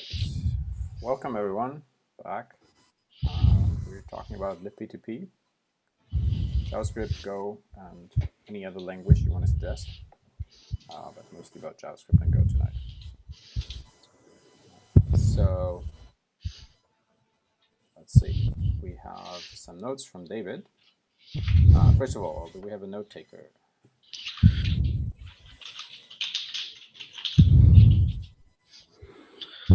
I can do it. I'm just waiting for the other pad to load.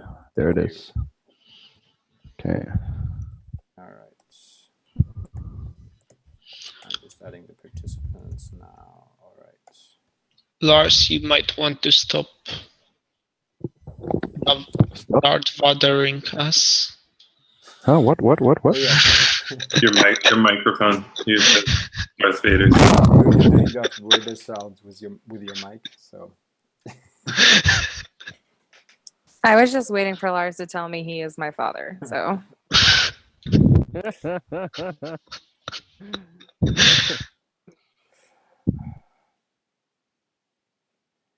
Okay. So now that Darth Vader is not with us anymore, let's start. He's taking notes. So today my father is taking notes. So we have the waffle board. It's in the notes. It's at waffle/libp2p/libp2p. The milestones here are a little bit different than in JS IPFS. We have milestone 1, which is actively being worked on, and milestone 3, which is actively being worked on currently, but not milestone 2. Milestone 2 was created in a misunderstanding between David and Jeremy, as far as I understand. So you can just ignore that for now. Just don't think about it. Quick question: so the roadmap, which I added a link to in the Etherpad, yes. Is that accurate? It's naming of the because that's where you get the explanation of what the milestones are. Yes, that as far as I know, that's accurate. It's mapped to the libp2p milestones on the waffle board. And the same here applies. Milestone 2 you can ignore for now. All right, so yes, so David. So let's run quickly through what David left us as notes. So in MS1, we have currently just some low-hanging fruits left. Let's see, where's my waffle board? Matt, can you put up the waffle board? I think that's going to be useful. it's linked above in the agenda. No, I mean screen share it. Oh. Thank you. All right, so if you scroll through libp2p milestone 1, those are all smallish issues, mostly like documentation or merging a greenkeeper PR, and it's more fixes, except for the WebRTC bug. Haven't seen that one yet. The other ones are pretty low-hanging fruit, so they will get mostly done, I expect, this or next week. Then we have in milestone 4, no, milestone 3, sorry. Milestone 3, yes. Yeah, milestone 2, as I mentioned, we don't mind it for now. Milestone 3, so this is Richard thing. Richard was working on things here. Richard is not around, so I can't ask him on the status update here. It's currently only listing the waffle board's README standardization for Go libp2p, so they're actually blocked, I guess, by Go libp2p people. So Kuba, Lars, if you could review them, please, because it looks like they need review. That would be great. Then we can get them closed and done. Okay. Thank you. Then the other things David mentioned are, yes, the 2 standardized reasons. Yes, this is also needs to happen is creating the P2P community, and for now pointing it to just IPFS community. So we have the same structure here in the organizations. And then we have make project repos IPFS.io green for all the P2P projects. So let's For Go, it would. Oh, sorry. no problem. Sorry, I was sneezing. For Go, it requires someone to write Circle CI config for like small GX projects. I don't think we have something like that. Okay. We have config for Go IPFS, but it's quite different. So it's only running on Travis currently. David enabled Circle CI on our repos in the P2P. Yeah, no, but what actually works currently for Go is for Travis. Go is Travis. Okay. Which tickets are you looking at right now? Okay. So let me paste the link. It's also in the notes. Let me post it. It's projectrepos.ipfs.io. I just pasted it.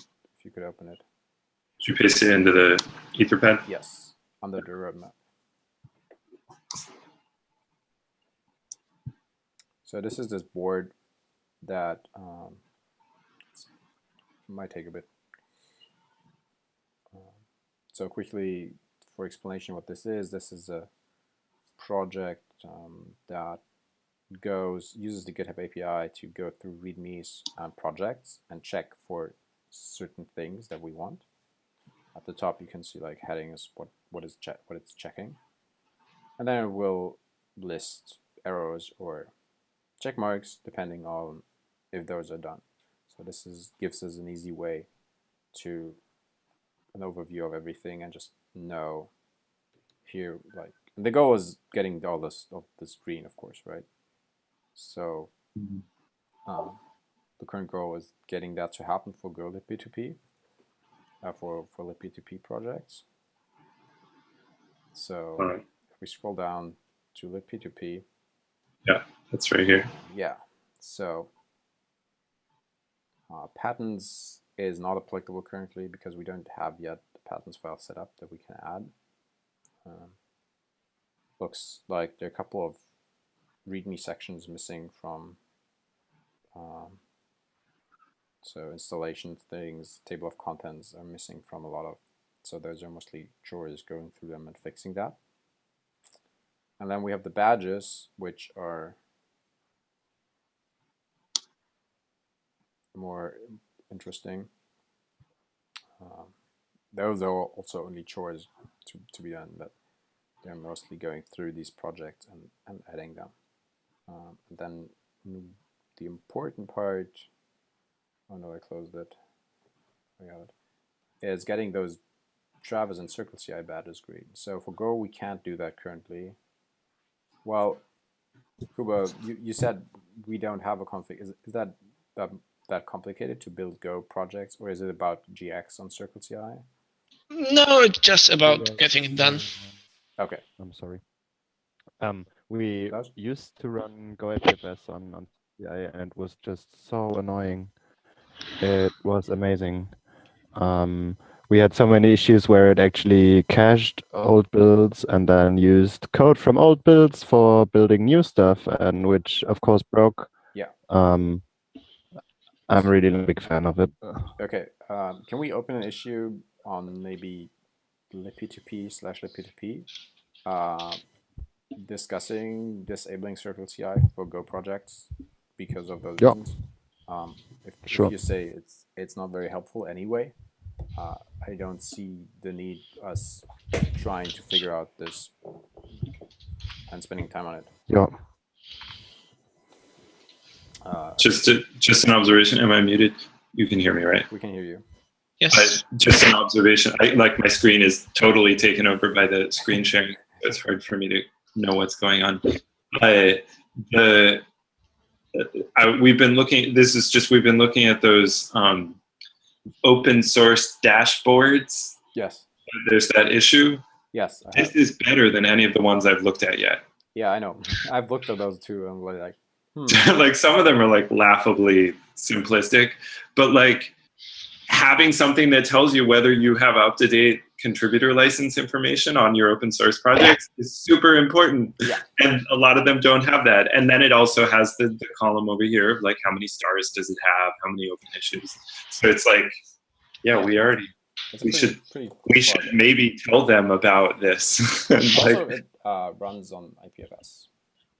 Oh, cool. At least partially, as far as I think it's. It's fully running. I think it's fully running on IPFS. Is it fully running on? Yep. Okay, cool. Yep, it is. It's hosted on IPFS, just like our websites.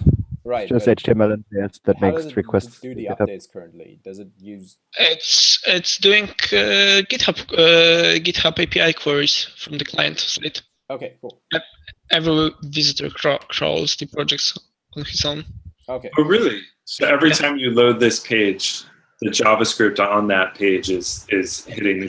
It might be caching on your side, but every time new visitors opens it, it's for sure. Yeah, if you scroll down to the bottom, you actually see a notice about that. Way down here. Oh yeah. How many? 55 remaining of 60 limit per hour. Yeah. Interesting. So. Ah. So and then the config must be simple, right? You're just giving it a list of repositories. Yeah. And then the keys. So any organization could fork this and make their own version and put it on IPFS. Pretty sure they can. Yeah, it's at IPFS project repos or something. Let me see. Sweet. Just a quick question: is there anything more to discuss? Yes. Sorry. Sorry, that's just. Let's. You want me to switch back to the waffle board? Yeah, let's do a quick to the waffle board. I'm just adding the link in the notes.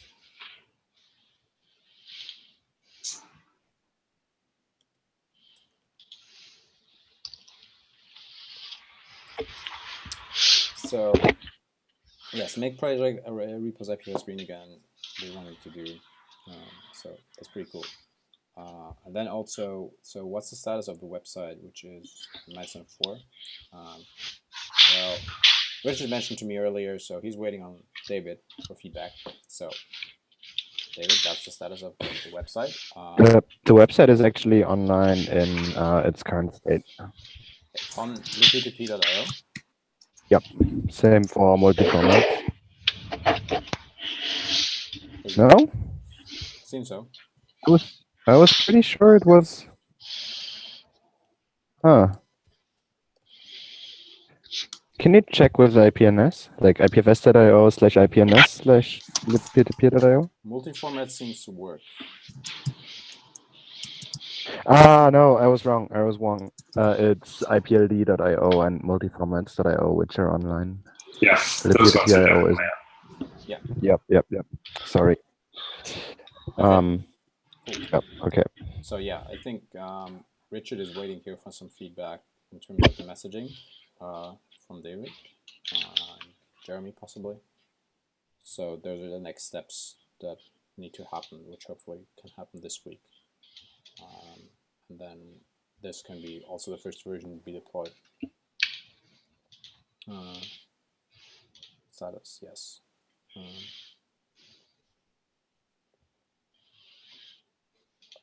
Cool. Yeah, what happened in JS land mostly happened. The web crypto stuff that I talked about in JS IPFS already. It's mostly the work here was done in the P2P crypto, adding all the crypto primitives there, and extending the API there. And then, right, so also what I should mention probably here is, so Kuba mentioned that GoLib P2P crypto now supports AD25519, I think it's called. Yeah, I was like, yeah, let's add that to JSLand as well, but Web Crypto sadly does not support it yet. Node Crypto Core does not support it yet. I'm not sure if OpenSSL supports it. there is a native. OpenSSL might. Like TLS 1.3 will support it for sure. OpenSSH uses it, so OpenSSL should support it. I know that Lipsodium uses it, provided it first. Yeah, Lipsodium provides it, right? But so yeah, but not in browser and most so on, discussions right? I found were like 1 or 2 years old, especially related to web crypto. There seemed to be interested, but at that time, all the mentions were that it's not, the standard was not finished. I'm not sure if it's actually now out. Is it still in draft status, or is it the ED 25519? Yeah. Or like the crypto format itself? Like there is a difference between the crypto itself and the boxing and unboxing format. Yeah, I don't know like everything. So I think web crypto. So the browser vendors want everything to be standardized before they add it. Yeah, they want like the boxing format and so on to be standardized, and like for us, we don't want even boxing and unboxing yet. Okay. And also there's like mess with ED 25519, mess, not really mess, ED 25519 and Curve 25519 and so on. Okay, so according to OpenSSL/OpenSSL on GitHub, it's not in. There's an open issue for adding support for ED-SA for your 25519 and ED448.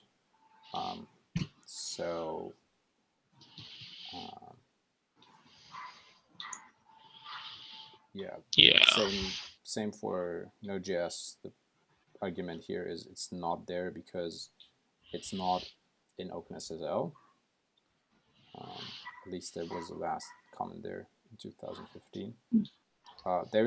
There are native implementations in Node which either are bindings to NACL or there is an ASM.js version, I think, as well. So, but the short version is the support is not as good as for other things currently, which is Like for crypto put here. Standards is young crypto, but it isn't young. But for crypto standards, it is young. Yeah.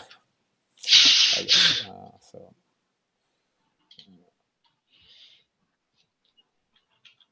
Okay, so then maybe Kuba, can you let us know about what happened in the P2P land in Go this week?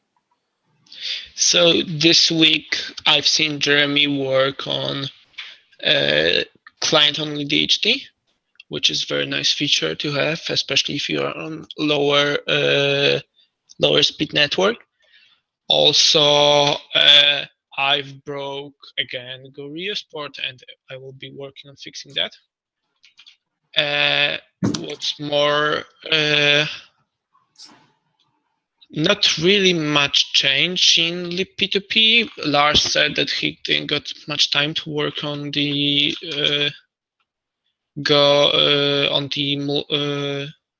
multigram, right?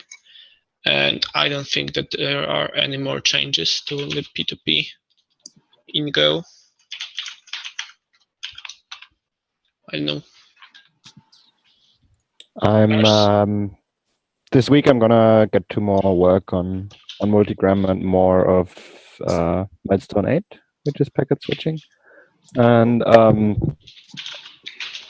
what I'd like some feedback about this week is another interface for the peer-to-peer. But now all the interfaces all the way down to the core are oriented around streams, reliable streams of data, reading them, writing them, and I'd like to introduce another interface which is, well, oriented around messages. But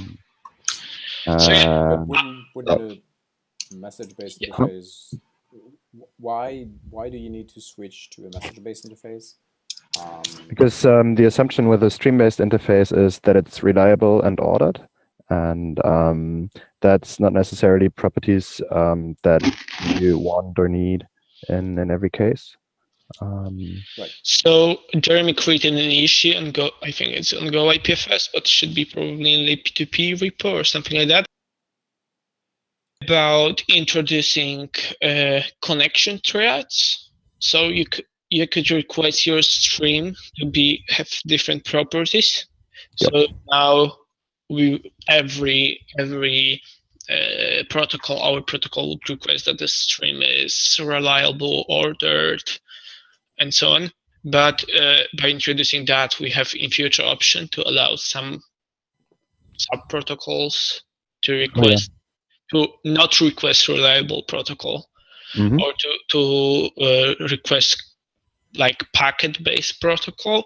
Like you can do both. You can emulate stream-based protocol on packets with overhead, and you can emulate packet-based protocol on streams with some overhead too. But like it's something that can be done, and it's something that can be optimization in case that underlying stream has different properties.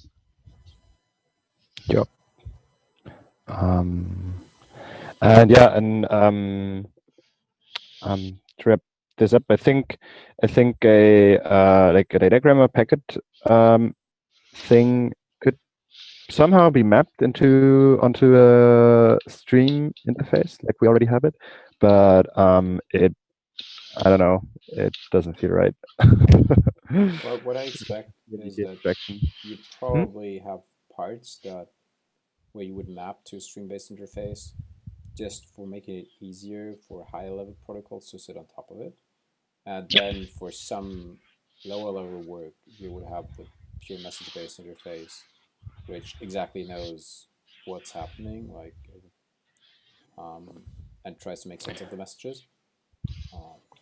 But yeah, I'm not sure if you would need to expose the message-based interface through the whole of the P2P, or if that would be only parts. I think it's best to continue that offline.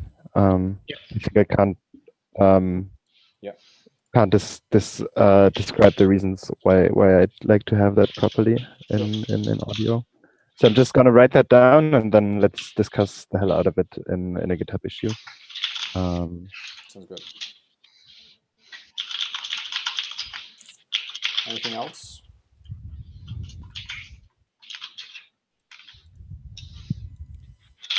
All happy?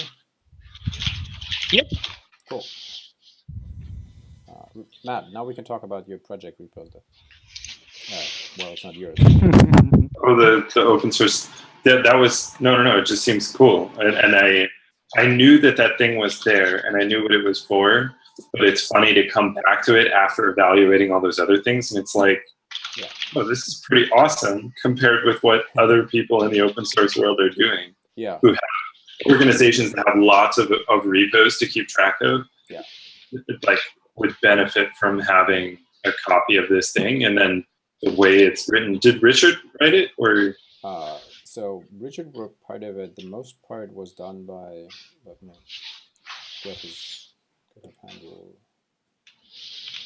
It's David R. All right. Are you sure? I thought it was someone else. He definitely did some work on it. The last one who updated it was him, I think. The last one was from Richard. No, it's Harland Wood. Oh yeah. The most okay. part of it. Yeah. I've heard that name, but I don't know. I haven't heard of it recently. What is this repo? Where is the repo that has this? IPFS/project repos. I added the link in the notes.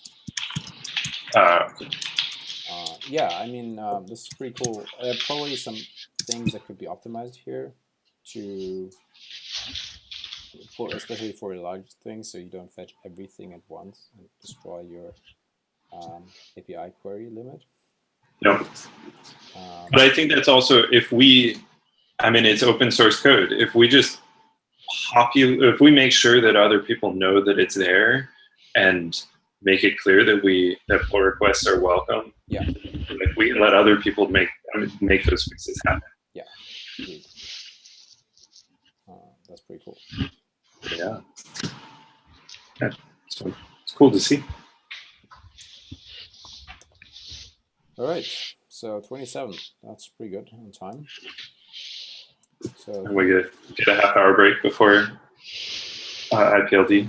Although I'm probably the only one going to IPLD, right? Is there a break before IPLD? I thought there was no break. It's on the hour, not on the half hour. I think it has to do with this scheduling thing at MIT that they can't get a room to meet in. Right. Well, I want to join IPLD. Well, let's talk about this later. So in half an hour, we're gonna have IPLD. All right. And you could ask Nicola. It might be that it was just last week they needed to have it on the hour rather than half an hour sooner. And then in the future, I'm not gonna change it now. Well, yeah, don't move this week's, but for like future. Yeah, I'm gonna try that. Of this call, you could see if he's able to move it earlier. Yeah. All right. Well.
There we go. All right. Welcome everybody to IPLD with the beautiful host Nicola. So you mentioned, right, so that the things from last week, doing them are not super high important. Let me grab them from you. Let me grab what we wrote last week and let's paste it to the. Yeah, that makes sense. Give me 1 second. There you go.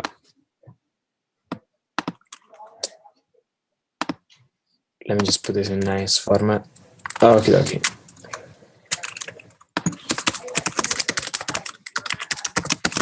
Okay. So in the past week, we discussed how to implement most of the stuff that we would like to use for IPLD, and we came up with sort of 5 layers stuff, from the very low level to the more abstract implementation. But although we have we put some to-dos in this document, we haven't really created to-dos on the IPLD repo, and that's something that I will do. We could try to. What I want to understand from this call is how much time you guys have, how much time I have to go in this direction, because I need this for one particular reason, and which is the writing of a paper on IPLD. And I have some particular deadline, and I would like to do some benchmark on this. Okay. Which basically means I have some existing web model, and I have an authenticated web model, and I want to show how much overhead we are adding. Okay. So I'm happy to write some part of the code that you think you guys are not gonna write anytime soon. Yeah. So there were a couple of things. So for example, if you want, let's quickly go through what we have done last week. Yeah. And if we go through that, maybe we can find out what is already done and what is to be completely done. Yeah. And then what I would like to go through, it's maybe it's an exercise so that I can write a better first draft, because we've been postponing the writing of a new draft of the spec for quite a while, and I would like to do it next week because I have plenty of time next week. Cool. So it's a good idea, and maybe even before Q4, come up with a draft one. I'm very happy to take that. If you could do that, I think it would be really good to get a new draft up with all the things that we already know that we decided on, because I know there's some, like in the repo, where we clarified things and made things stricter. And we have at least them in the draft. Yeah. Yeah. The other thing, right? So about the coding and the split up that we discussed last week. So first of all, I want to ask: have you discussed any further on the issues with the relative path resolution? Sorry, I didn't hear that. Can you repeat again? Have you discussed any further the issues with relative paths?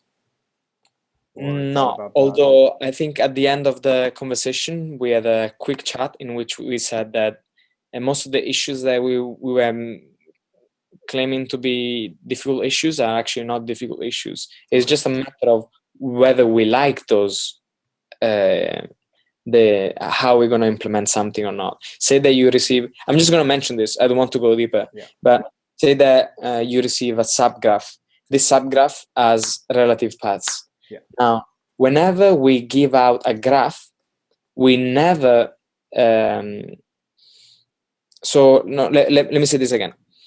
Whenever we get a graph and we take the hash of this graph, we transforms all the absolute paths, because there is no way to make absolute paths, because if you have an absolute path, it means that you will have the hash of yourself inside, which is impossible to have. But basically, whenever you ask for a subgraph, every single relative path is going to be transformed into an absolute path. But whenever you want to use this graph and put it back again or do further computation on it, you have to give you need to transform this absolute path into a relative path, because otherwise the hash of this object and the hash of the other object would not match. In essence, what I'm saying is that sometimes you will end up needing relative paths to be absolute paths. Otherwise, you will not be able to resolve those. Yeah. So if in those cases you use absolute paths, you fix all the problems. But then you will have to make sure that whenever you reuse that subgraph, you remove the absolute path and you retransform them again in relative paths. This Right. should, I'm going to describe this as an action point for this week. I'm going to describe this in It would an be great if we had a concrete algorithmic description of this, so that we can run through it and make sure it covers all the use cases. Yeah.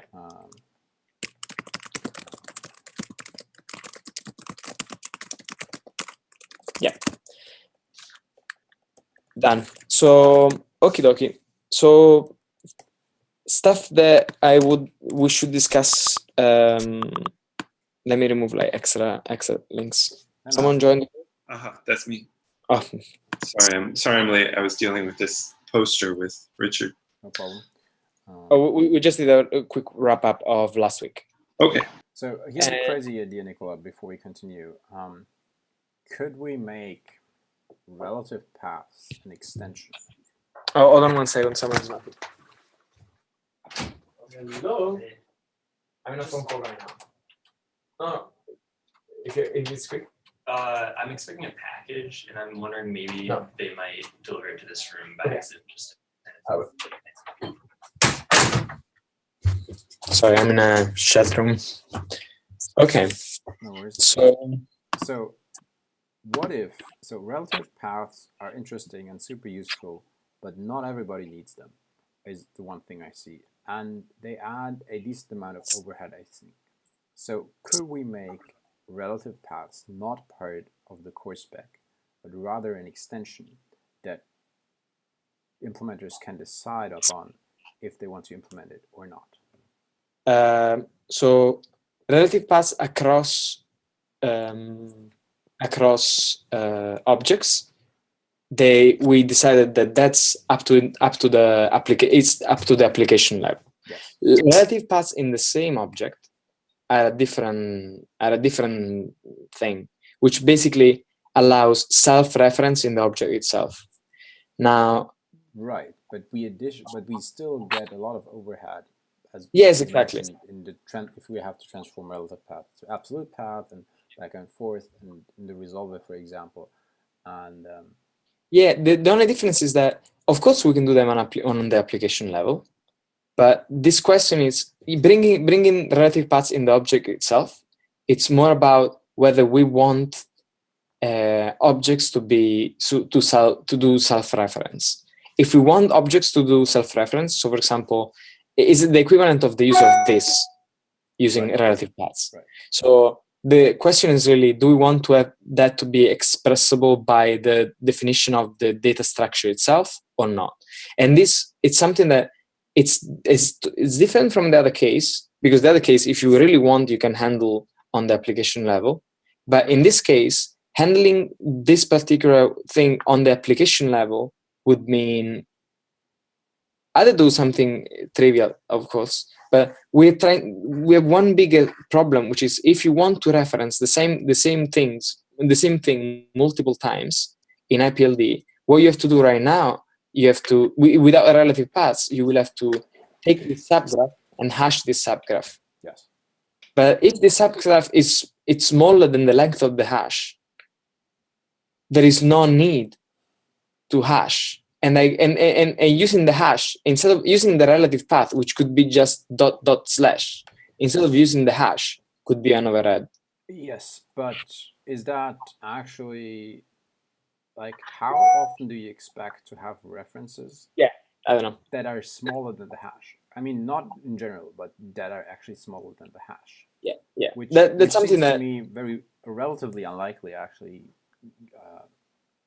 I don't know. That is maybe, I don't know if we can figure that out, how likely that is, or how many use cases are there. So let's do this. Because this conversation might go very long, let's discuss this async. Yes. And so now the conversation is not anymore about describing the issues of relative paths. It's about describing the issues and how to solve.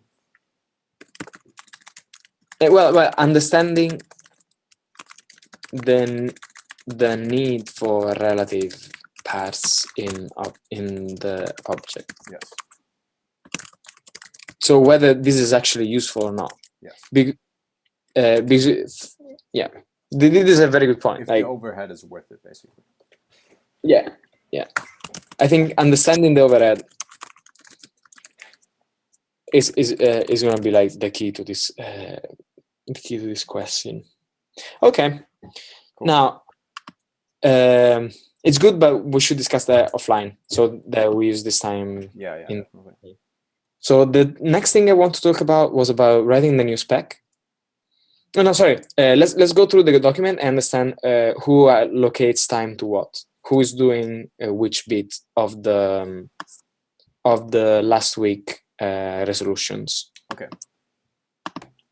Which I posted a link at the very top of the page. So I would like to go through this. I should have done this like offline last week, but it didn't happen. So let's do this quickly because I think it's going to be even faster than me myself trying to understand who's doing what.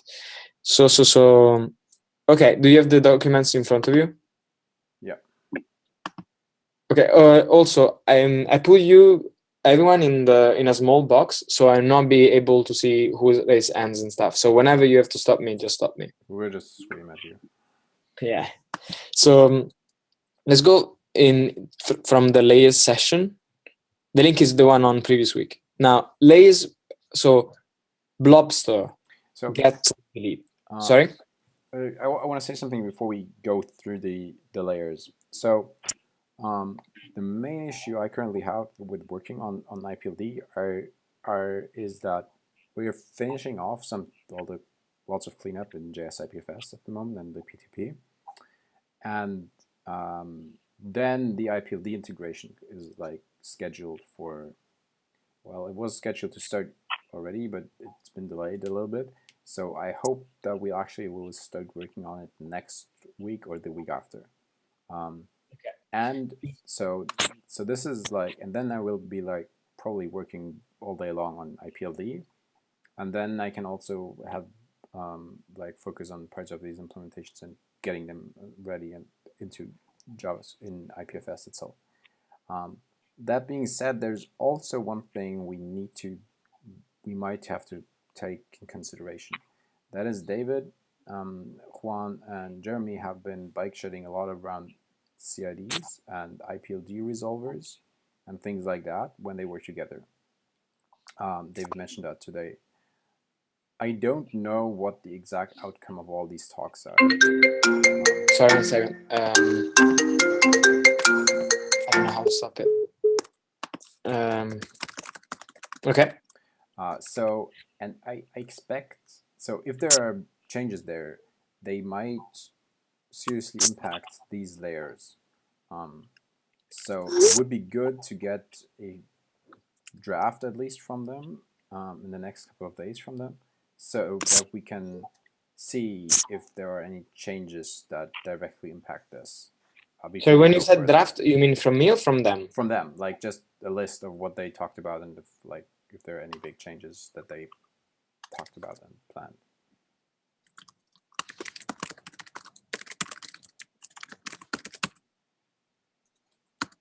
Okay. Jake Bennett and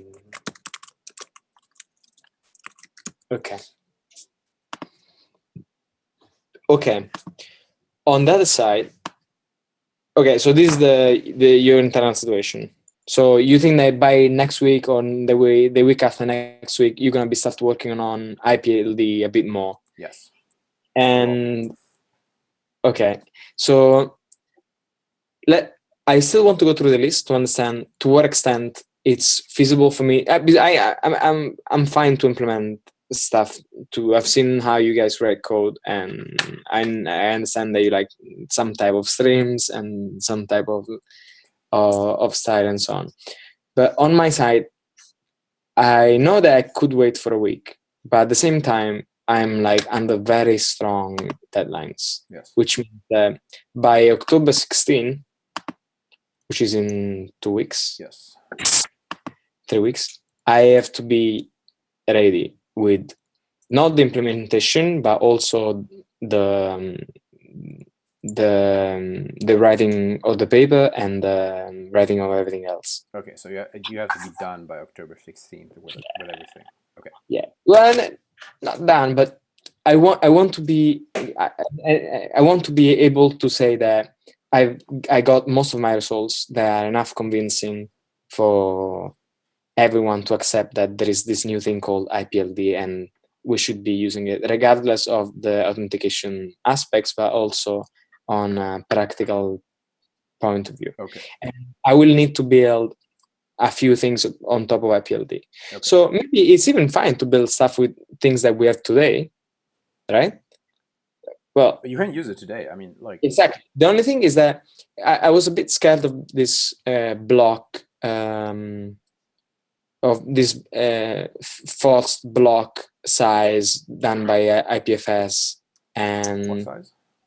so this Silicon block store, right? And you have some particular I don't know exactly how it works. Let me quickly explain that, because this is actually like this may sound like force, but it's actually very tiny wrapper actually. So there's this thing called a block in IPFS, and this is implemented in JavaScript here. Let me paste it in the chat.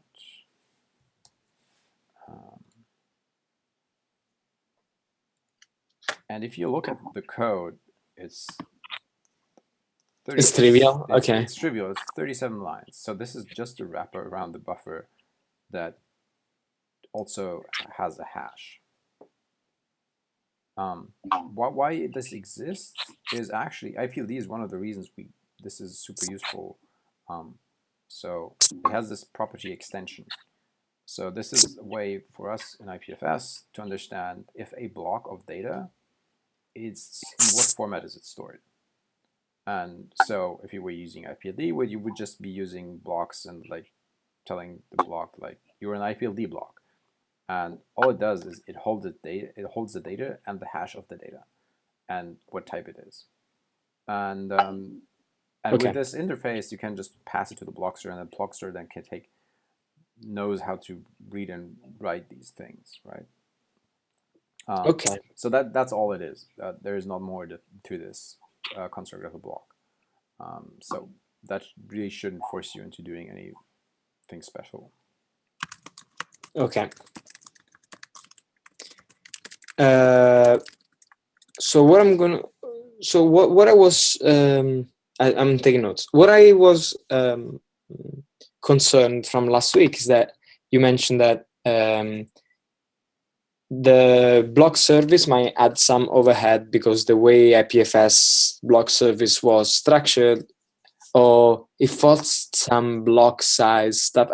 It's for this reason that we started the whole conversation. Okay. So let's do this. If you think that there is no overhead in using the current system, and by no overhead means that having this is the equivalent of having this new better layered system, then if in performance, if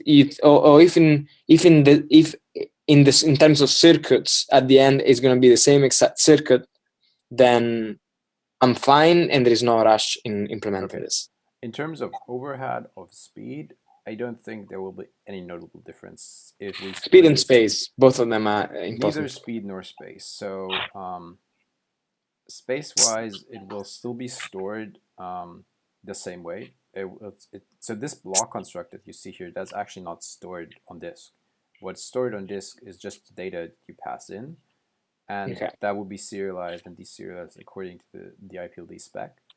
And all the lower levels is stored to disk somehow. The block service currently, the block service currently has one overhead thing in it, which is it does a check if there's so if you create a block service, you can add bit swap onto it, which means you can exchange blocks over the network. If you don't do that, you limit to your local machine, your local instance, right? Yes.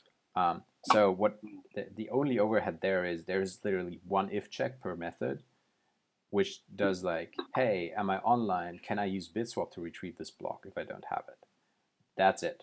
Like, that's the only overhead that there is. That overhead should be like, if you're actually running this in a haunt loop, any VM worth its name will optimize that out, if that is a concern. Okay, so let's do like this. I will implement things if needed. Yes. But if not needed, I will just use what we have. Yes. And I will bother you just in case I have something that. Yeah, and I mean, what I suggest also, like, I'm happy to look at stuff like that you need to implement, and you can just ping me and like send me your code, like, hey, or just a description of like a sketch of what you're trying to do, and like, does this make sense? Will this work? Like, I'm happy to look at stuff if you want me to. Also, just that we are sure that we're not implementing this, like doing the work twice, that we might not be needing to. Yeah. Okie dokie.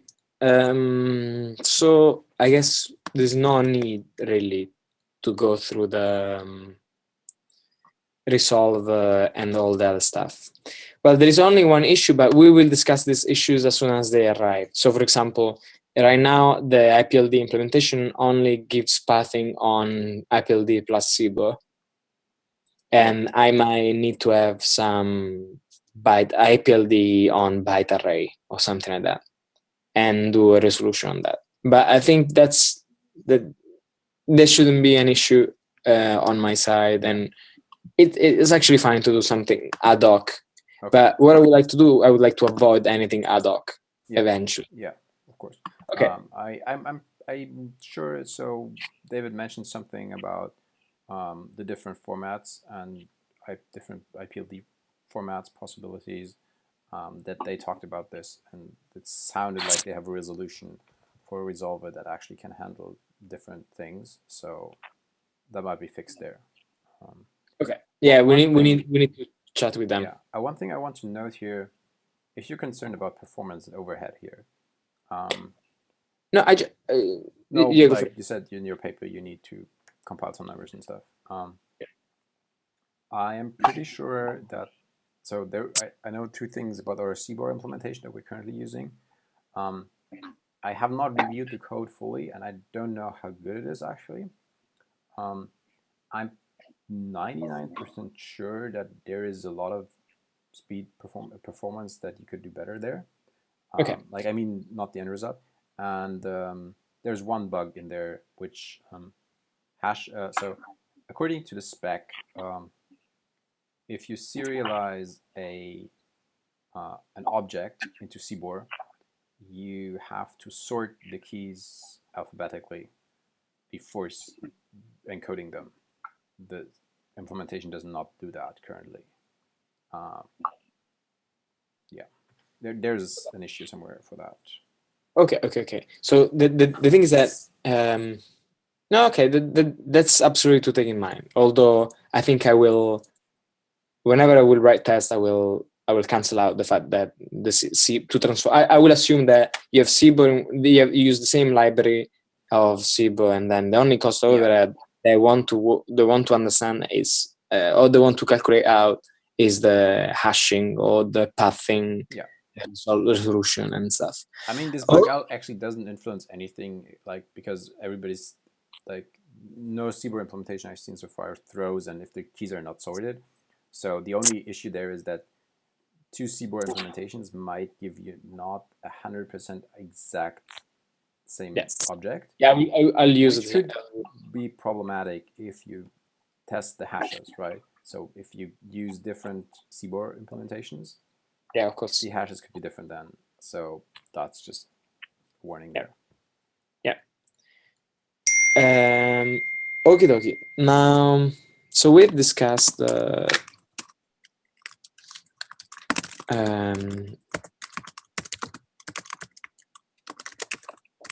okay, so we have discussed just now. Implementation plan. Now, writing of the new spec. There is a bad written skeleton, and I rewrote that. I rewrote that in the last few days, but I haven't posted it yet. I don't know why I haven't posted it. Maybe because I didn't have much network connection when I was working on it.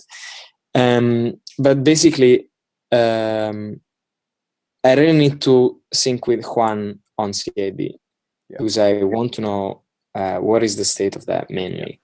And the second thing, I've written in the notes right here what are the points that are going to be in the spec, and is mainly going to be the IPLD path scheme and the description how to resolve paths and what is the CID, possibly pointing to another spec which is the CID spec, and the definition and the properties of Merkle path and Merkle proofs on Merkle paths.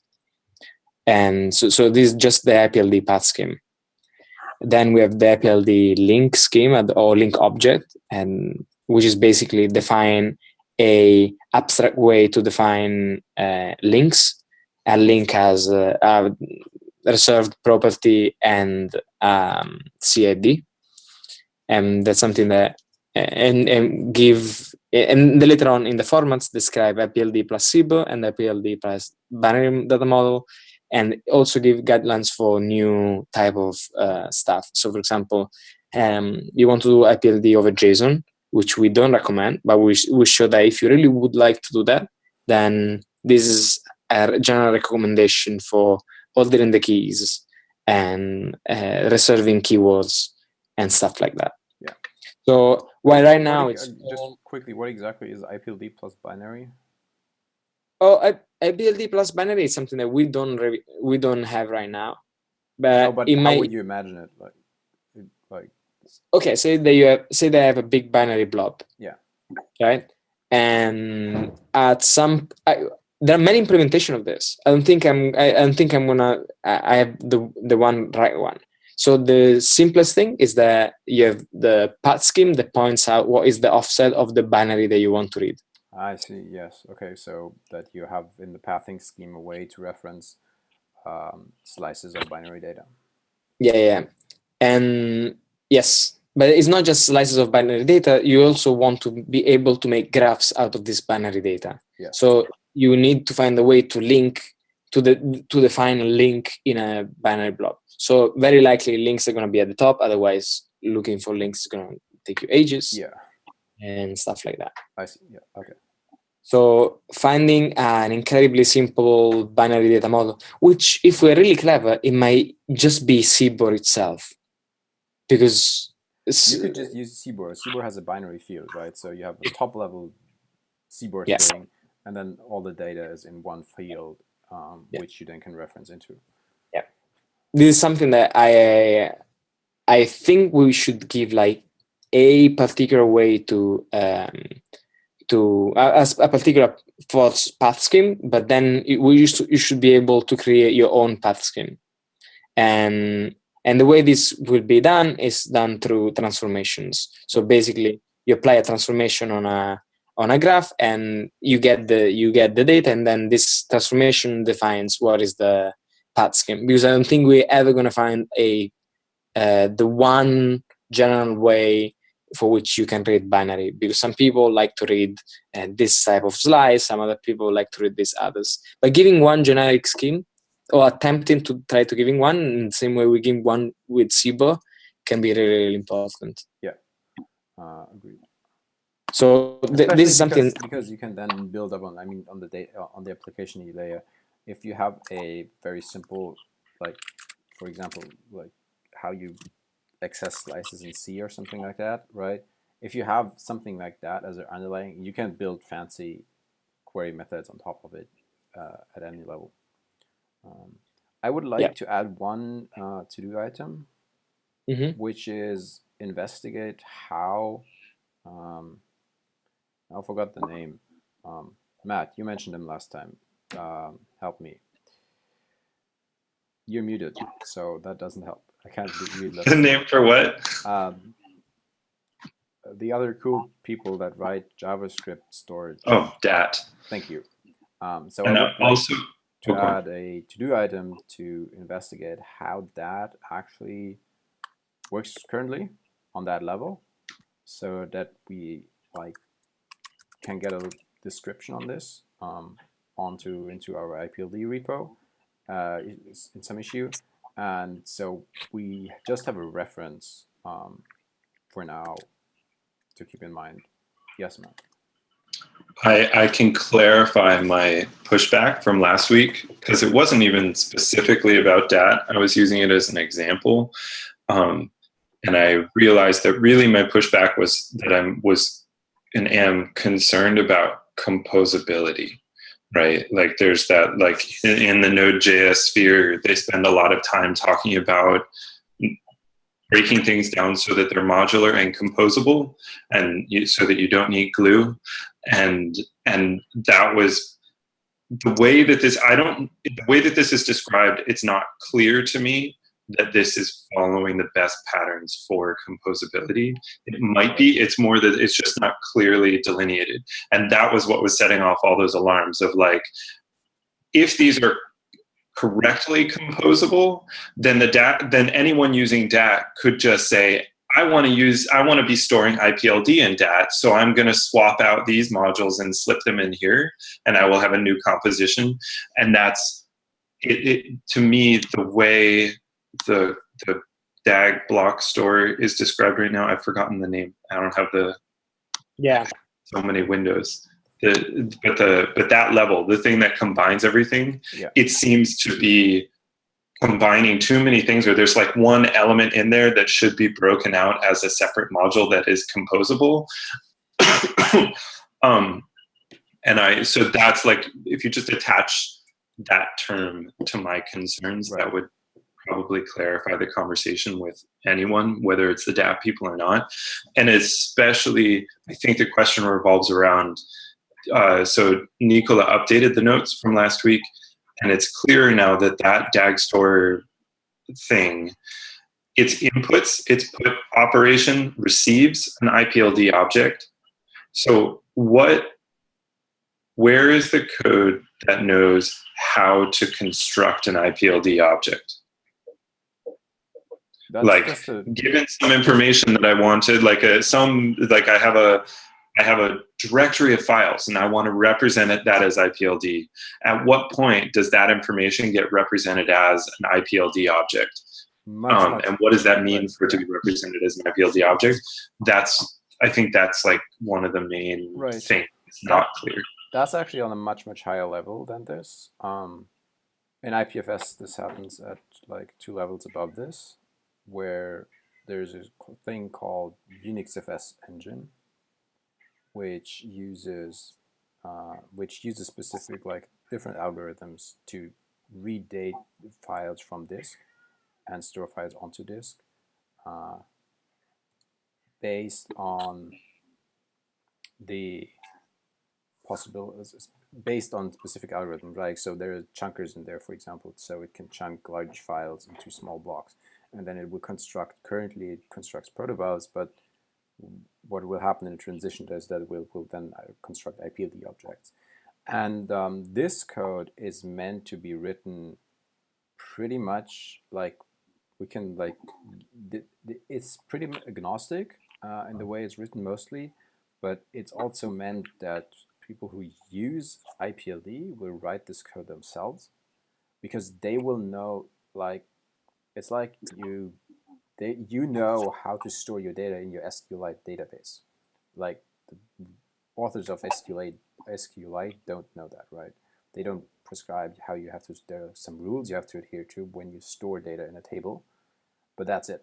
And this is the level that IPLD gives you. It gives you a raw description, a very simple thing, which many people already know because it's a JSON object effectively, with very, very small modifications.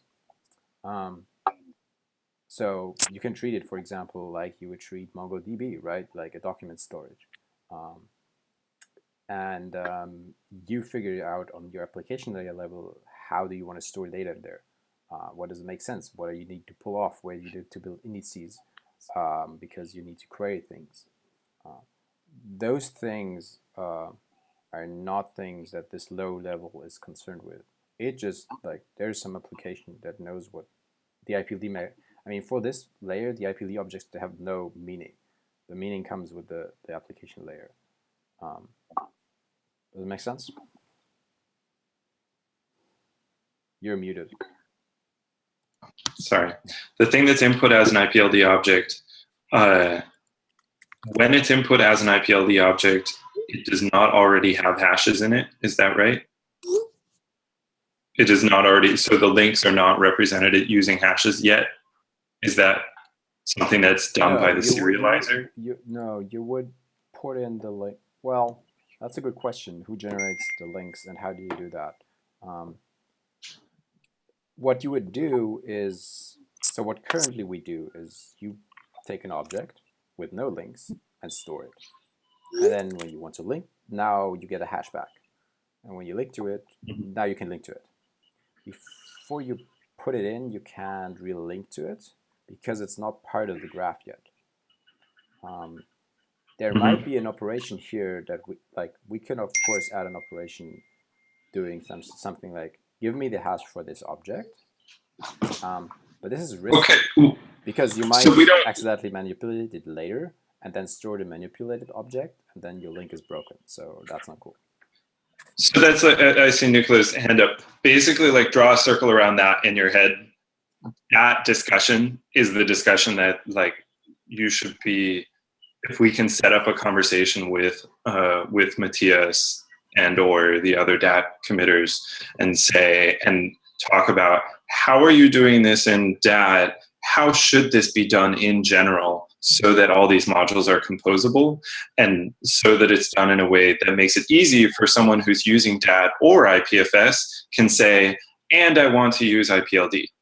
Yeah. And that's like, I think that they'll have like cool feedback on that in that area. On that area, there's also a discussion happening currently. No, first Nicola, sorry. So I want to say one thing, which is this is absolutely. I don't understand why there's constant noise in my laptop. I think someone is sending me messages. Give me 1 second. Maybe there is a do not disturb button that might work. Okay. So, oh yeah. So this is very important, but there is one thing that I want to point out, which is one thing is the implementation, one thing is the spec. So the implementation, of course, we have to aim at something that could be reusable. But if there is something that will end up being IPLD of IPFS specific, that's something that there will be something at the very top, like the resolver, which we can make it non-IPLD. We can make it an IPLD resolver, which is not specific to the IPFS world. When I mentioned the IPFS world, the only thing that makes IPLD IPFS world is the multi-hash. Because and the way, and essentially the way you hash a block, or the way you hash some data. And we could write a spec such that, and there is even one point in the spec that in one point in an issue, which I have to find out, which goes through this, which is basically, do we want IPLD links to be links that start with CID or links that have a multi-hash, or can there be any type of hash identifier? And the issue that we're going to have with that, very likely, is that the identifiers do not exist or do not resolve in the IPLD world. Now, you can make IPLD objects that have IPLD paths and still store them on that. But the only difference between, and I think last time you mentioned one thing in particular. Sorry if I'm talking very unstructured, but I basically mentioned one thing is the implementation. Well, before you proceed, the thing we're looking at, the thing that you wrote last week, is that part of the spec or is that a description of the implementation? That's an implementation. Description of the implementation. Okay, all right. The spec. So doesn't concern itself with this. I thought so. I just wanted to clarify for you. Yeah, one thing is the implementation, which maybe there are some things that are going to be very general, like the resolver. You can use the resolver very likely, even with that hashes, if you really wanted to. But I'm going to describe maybe later how you do it. Then one thing is the spec. And the spec strongly right now, but there is an issue. Maybe we can discuss more. Is strongly dependent on multi-hash, on the existence of multi-hash. As soon as you remove multi-hash, you get, of course, straight compatibility with that or with any other system, but you lose many properties. And by properties, I mean, it's very difficult to understand what hash function I'm using if I just get that. If I just get that URI, the identifier. And if I get a that identifier and I prefix it with /dat, so that I will know that that's a dat, then you still break the dat link scheme, because the dat link scheme doesn't assume any prefix except the dat dot // and which we don't allow in the IPFS pathing world. So on the implementation level, we discussed that. On the spec level, we have discussed the dependency of multi-hash. And then there's another level, which is the data representation level. If you have some data that links to each other, now, regardless whether they have multi-hash or they are that's a graph for me. Now, you can put that graph on that, and it will take one particular shape. You can put that graph on IPLD, and it will take one particular shape. But in essence, it will be the same exact graph. So I think this is something, whenever we say it will work with that, I don't understand what exactly you mean by that. Does it have to work with the dat content distribution? Because that will work for sure. Should it work with the dat link scheme? That might not work. All right. Is this call being recorded? Yes, yeah. We're live streaming. All right. Awesome. So I think it's sort of all of the above. Right. Yes, we want to encourage everyone to be using multi-hash. We want to encourage everyone to be using IPLD. We want IPLD to be something that can be written into any sort of dissemination / persistence layer. And so it's yes to all of the above. The thing I'm pointing to here is in this description of this implementation, it's not clear to me that it makes it easy, that it's doing, so I'm confident that there is a way to do this implementation that is straightforward and makes it very easy for someone to say, oh yeah, I'm gonna grab that IPLD stuff and mix it into my stack and use it as I'm doing stuff to read and write and pass around data. And so it becomes this sort of easy, tempting, easy to adopt, easy to use thing, which would be great for IPLD and great for the ecosystem as a whole. And I want to encourage that. And I see that it's not clear that the way that DAG store, that one layer is described, something feels like not quite fully aligned in a way that it makes it easy for people to say yes to. And I think it has to do with it's binding together knowledge of how you're constructing your DAG and knowledge of how to construct a valid IPLD object with valid IPLD hashes. Those things are mixed together in one function which then is also bound within that thing, the way you expect it, it's also bound to where you're persisting it and how you're persisting it. So it's tying all those things together in a way that they need to be teased apart. And you certainly could do an implementation now that just says, well, this is going to bind them all together, but that just prevents other people from saying awesome and run with it as soon as you publish the code. And so that's my worry. Yeah. Does that make sense? Yeah, yes, there is an issue that describes so the way I see it is that I personally don't care about the implementation, because if you really wanted, you can make an implementation that could work across platform if the spec allows that. So what I really care about is the bottleneck of all of this, which is we should write a spec so that anyone could implement the spec, whether or not they buy into using CID or whether they don't. So there is exactly an issue that, and because at the end of the day, the IPLD spec, the only things it describes is a data model. So if you follow the data model that we described, which is basically JSON, right? And if you use a resolve function that follows our implementation, then it doesn't matter whether it has multi-hash or not. But this having multi-hash or not, it's something that is to be discussed because of many security issues that come with it. And also, I think there's something important to remember here, right? If IPLD aims at actually trying to give interoperability between many layers and different implementations, you don't get away without something like CIDs or multi-hashes, because that only understands, as far as I understand it, its hashing scheme. Like, it knows, like, this is the hashing function I'm going to expect, like, this is it.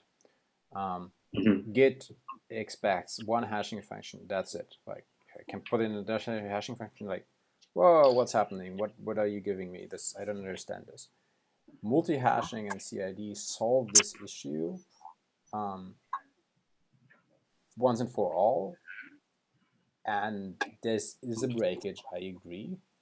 But I feel it's a breakage very worth pursuing, because it's the last breakage in the sense afterwards everybody can use their own hashing function. Yeah. And everybody else who wants to understand them knows where to look, how to understand them. Like, they can dynamically look up the code of the multi-hash and eventually download the function then directly through IPFS and execute that function deterministically. Like, they could even trust that code if that, like, and you can publish hashing functions like through that. So yeah, this is the one point where I feel that, yes, breakage in software is bad and often done very carelessly, sadly. But here we have a real chance with these multi-formats to improve the state. Yeah. So that's sort of, maybe if I frame it this way, this implementation is going to be JavaScript code / Node.js code. Is that right? Yeah, it has the requirement of running in the browser and as well in the Node.js. All right. So in the Node.js ecosystem, running usable code is the primary means of communication among developers. The primary way that the developers communicate ideas is by putting code out there that's modular and composable. They put it out there, and then people just grab it and start using it, and that's what leads to the conversations about that. That's like the manifestation of the conversations about how things should be done. And so this, what you're looking at implementing right now, I think is a great opportunity to communicate sort of all three concepts. Here's why you should be using multi-hash. Here's why you could be using IPLD and why that would be awesome. And here's why CIDs are super useful. Yeah. And that code could be this like fresh, juicy fruit that everyone's going to want to use, but it will also force them to think about these ideas in a ways that's like frames it in a constructive way. And that's the thing I want to achieve. Yeah. And that's like, I think there's just a little bit of tweaking could be done at this design phase in order to achieve that really in a potent way. So I have a suggestion, which there's an issue exactly on what we are talking about, whether IPLD should enforce some particular hashing scheme or hashing system, or some particular way to describe the hash in the prefix. So basically, once you have a path, this path could have it has a prefix, which is the hash or the CID, and /a path.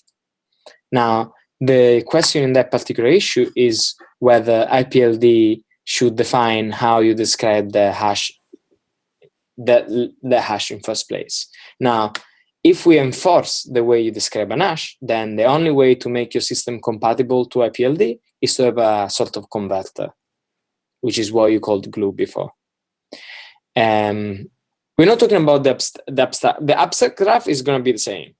the graph that you have in binary and the graph that you have in IPLD in binary is going to differ because the links across these things differ. And so this is way number one. Way number two is that you don't specify a particular hash scheme or a way to do hashes and stuff like that. But in that particular case, then when you point to things, you can point to anything you want, but you lose guarantees on security, that's something that I would like to strongly avoid, because then not knowing what system I'm using, the parser might not be able to give a proof about one particular path being the right path or not.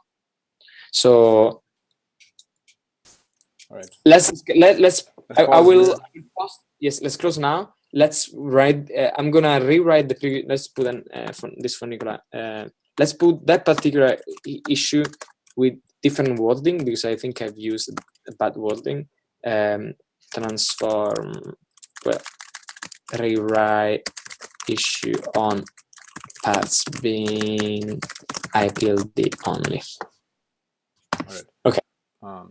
Yeah, and there's one small thing I just want to mention here is I know that there are some issues open for getting interoperability on the McILDAC level between Ethereum and IPFS in JavaScript, which is pretty much the same level, close to the same level as IPLD, like IPFS pre-IPLD as it's currently.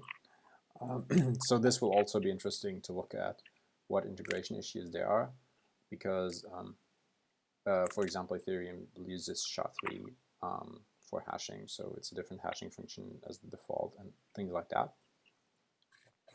So I do think if we look at the integration with Ethereum JS and the integration and like how that works currently, we can probably figure out a modular way on how, and with IPFS itself. If we keep all these three implementations in mind, we can probably figure out a decent way of making it modular, so it's reusable. Yeah, that's yeah. It was a very important conversation. I think I will try to make a strong point on the issue that it's already there, but the issue is really on whether we should prefix everything with multi-hash, and that multi-hash is a dependency or not. Yeah. Because as soon as it's not a dependency, then any graph will work straight away. So maybe the IPLD plus multi-hash is a particular type of IPLD object,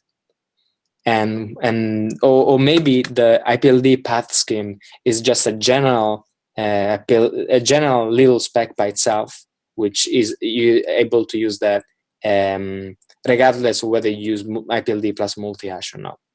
Yeah. So all this is to be taken into consideration. Okay, so one of my main outcome of this is that I will write a draft of the new spec. Yes. And I have one very last question before we close, which is I'm not really sure if I can make it to. Hold on. Okay, can we close this? I'm going to discuss personal stuff. Yeah, Can we close the live stream and the recording? Yeah, sure. Let's. All right. Goodbye, everybody who's listening. Thank you for joining us. See you next week.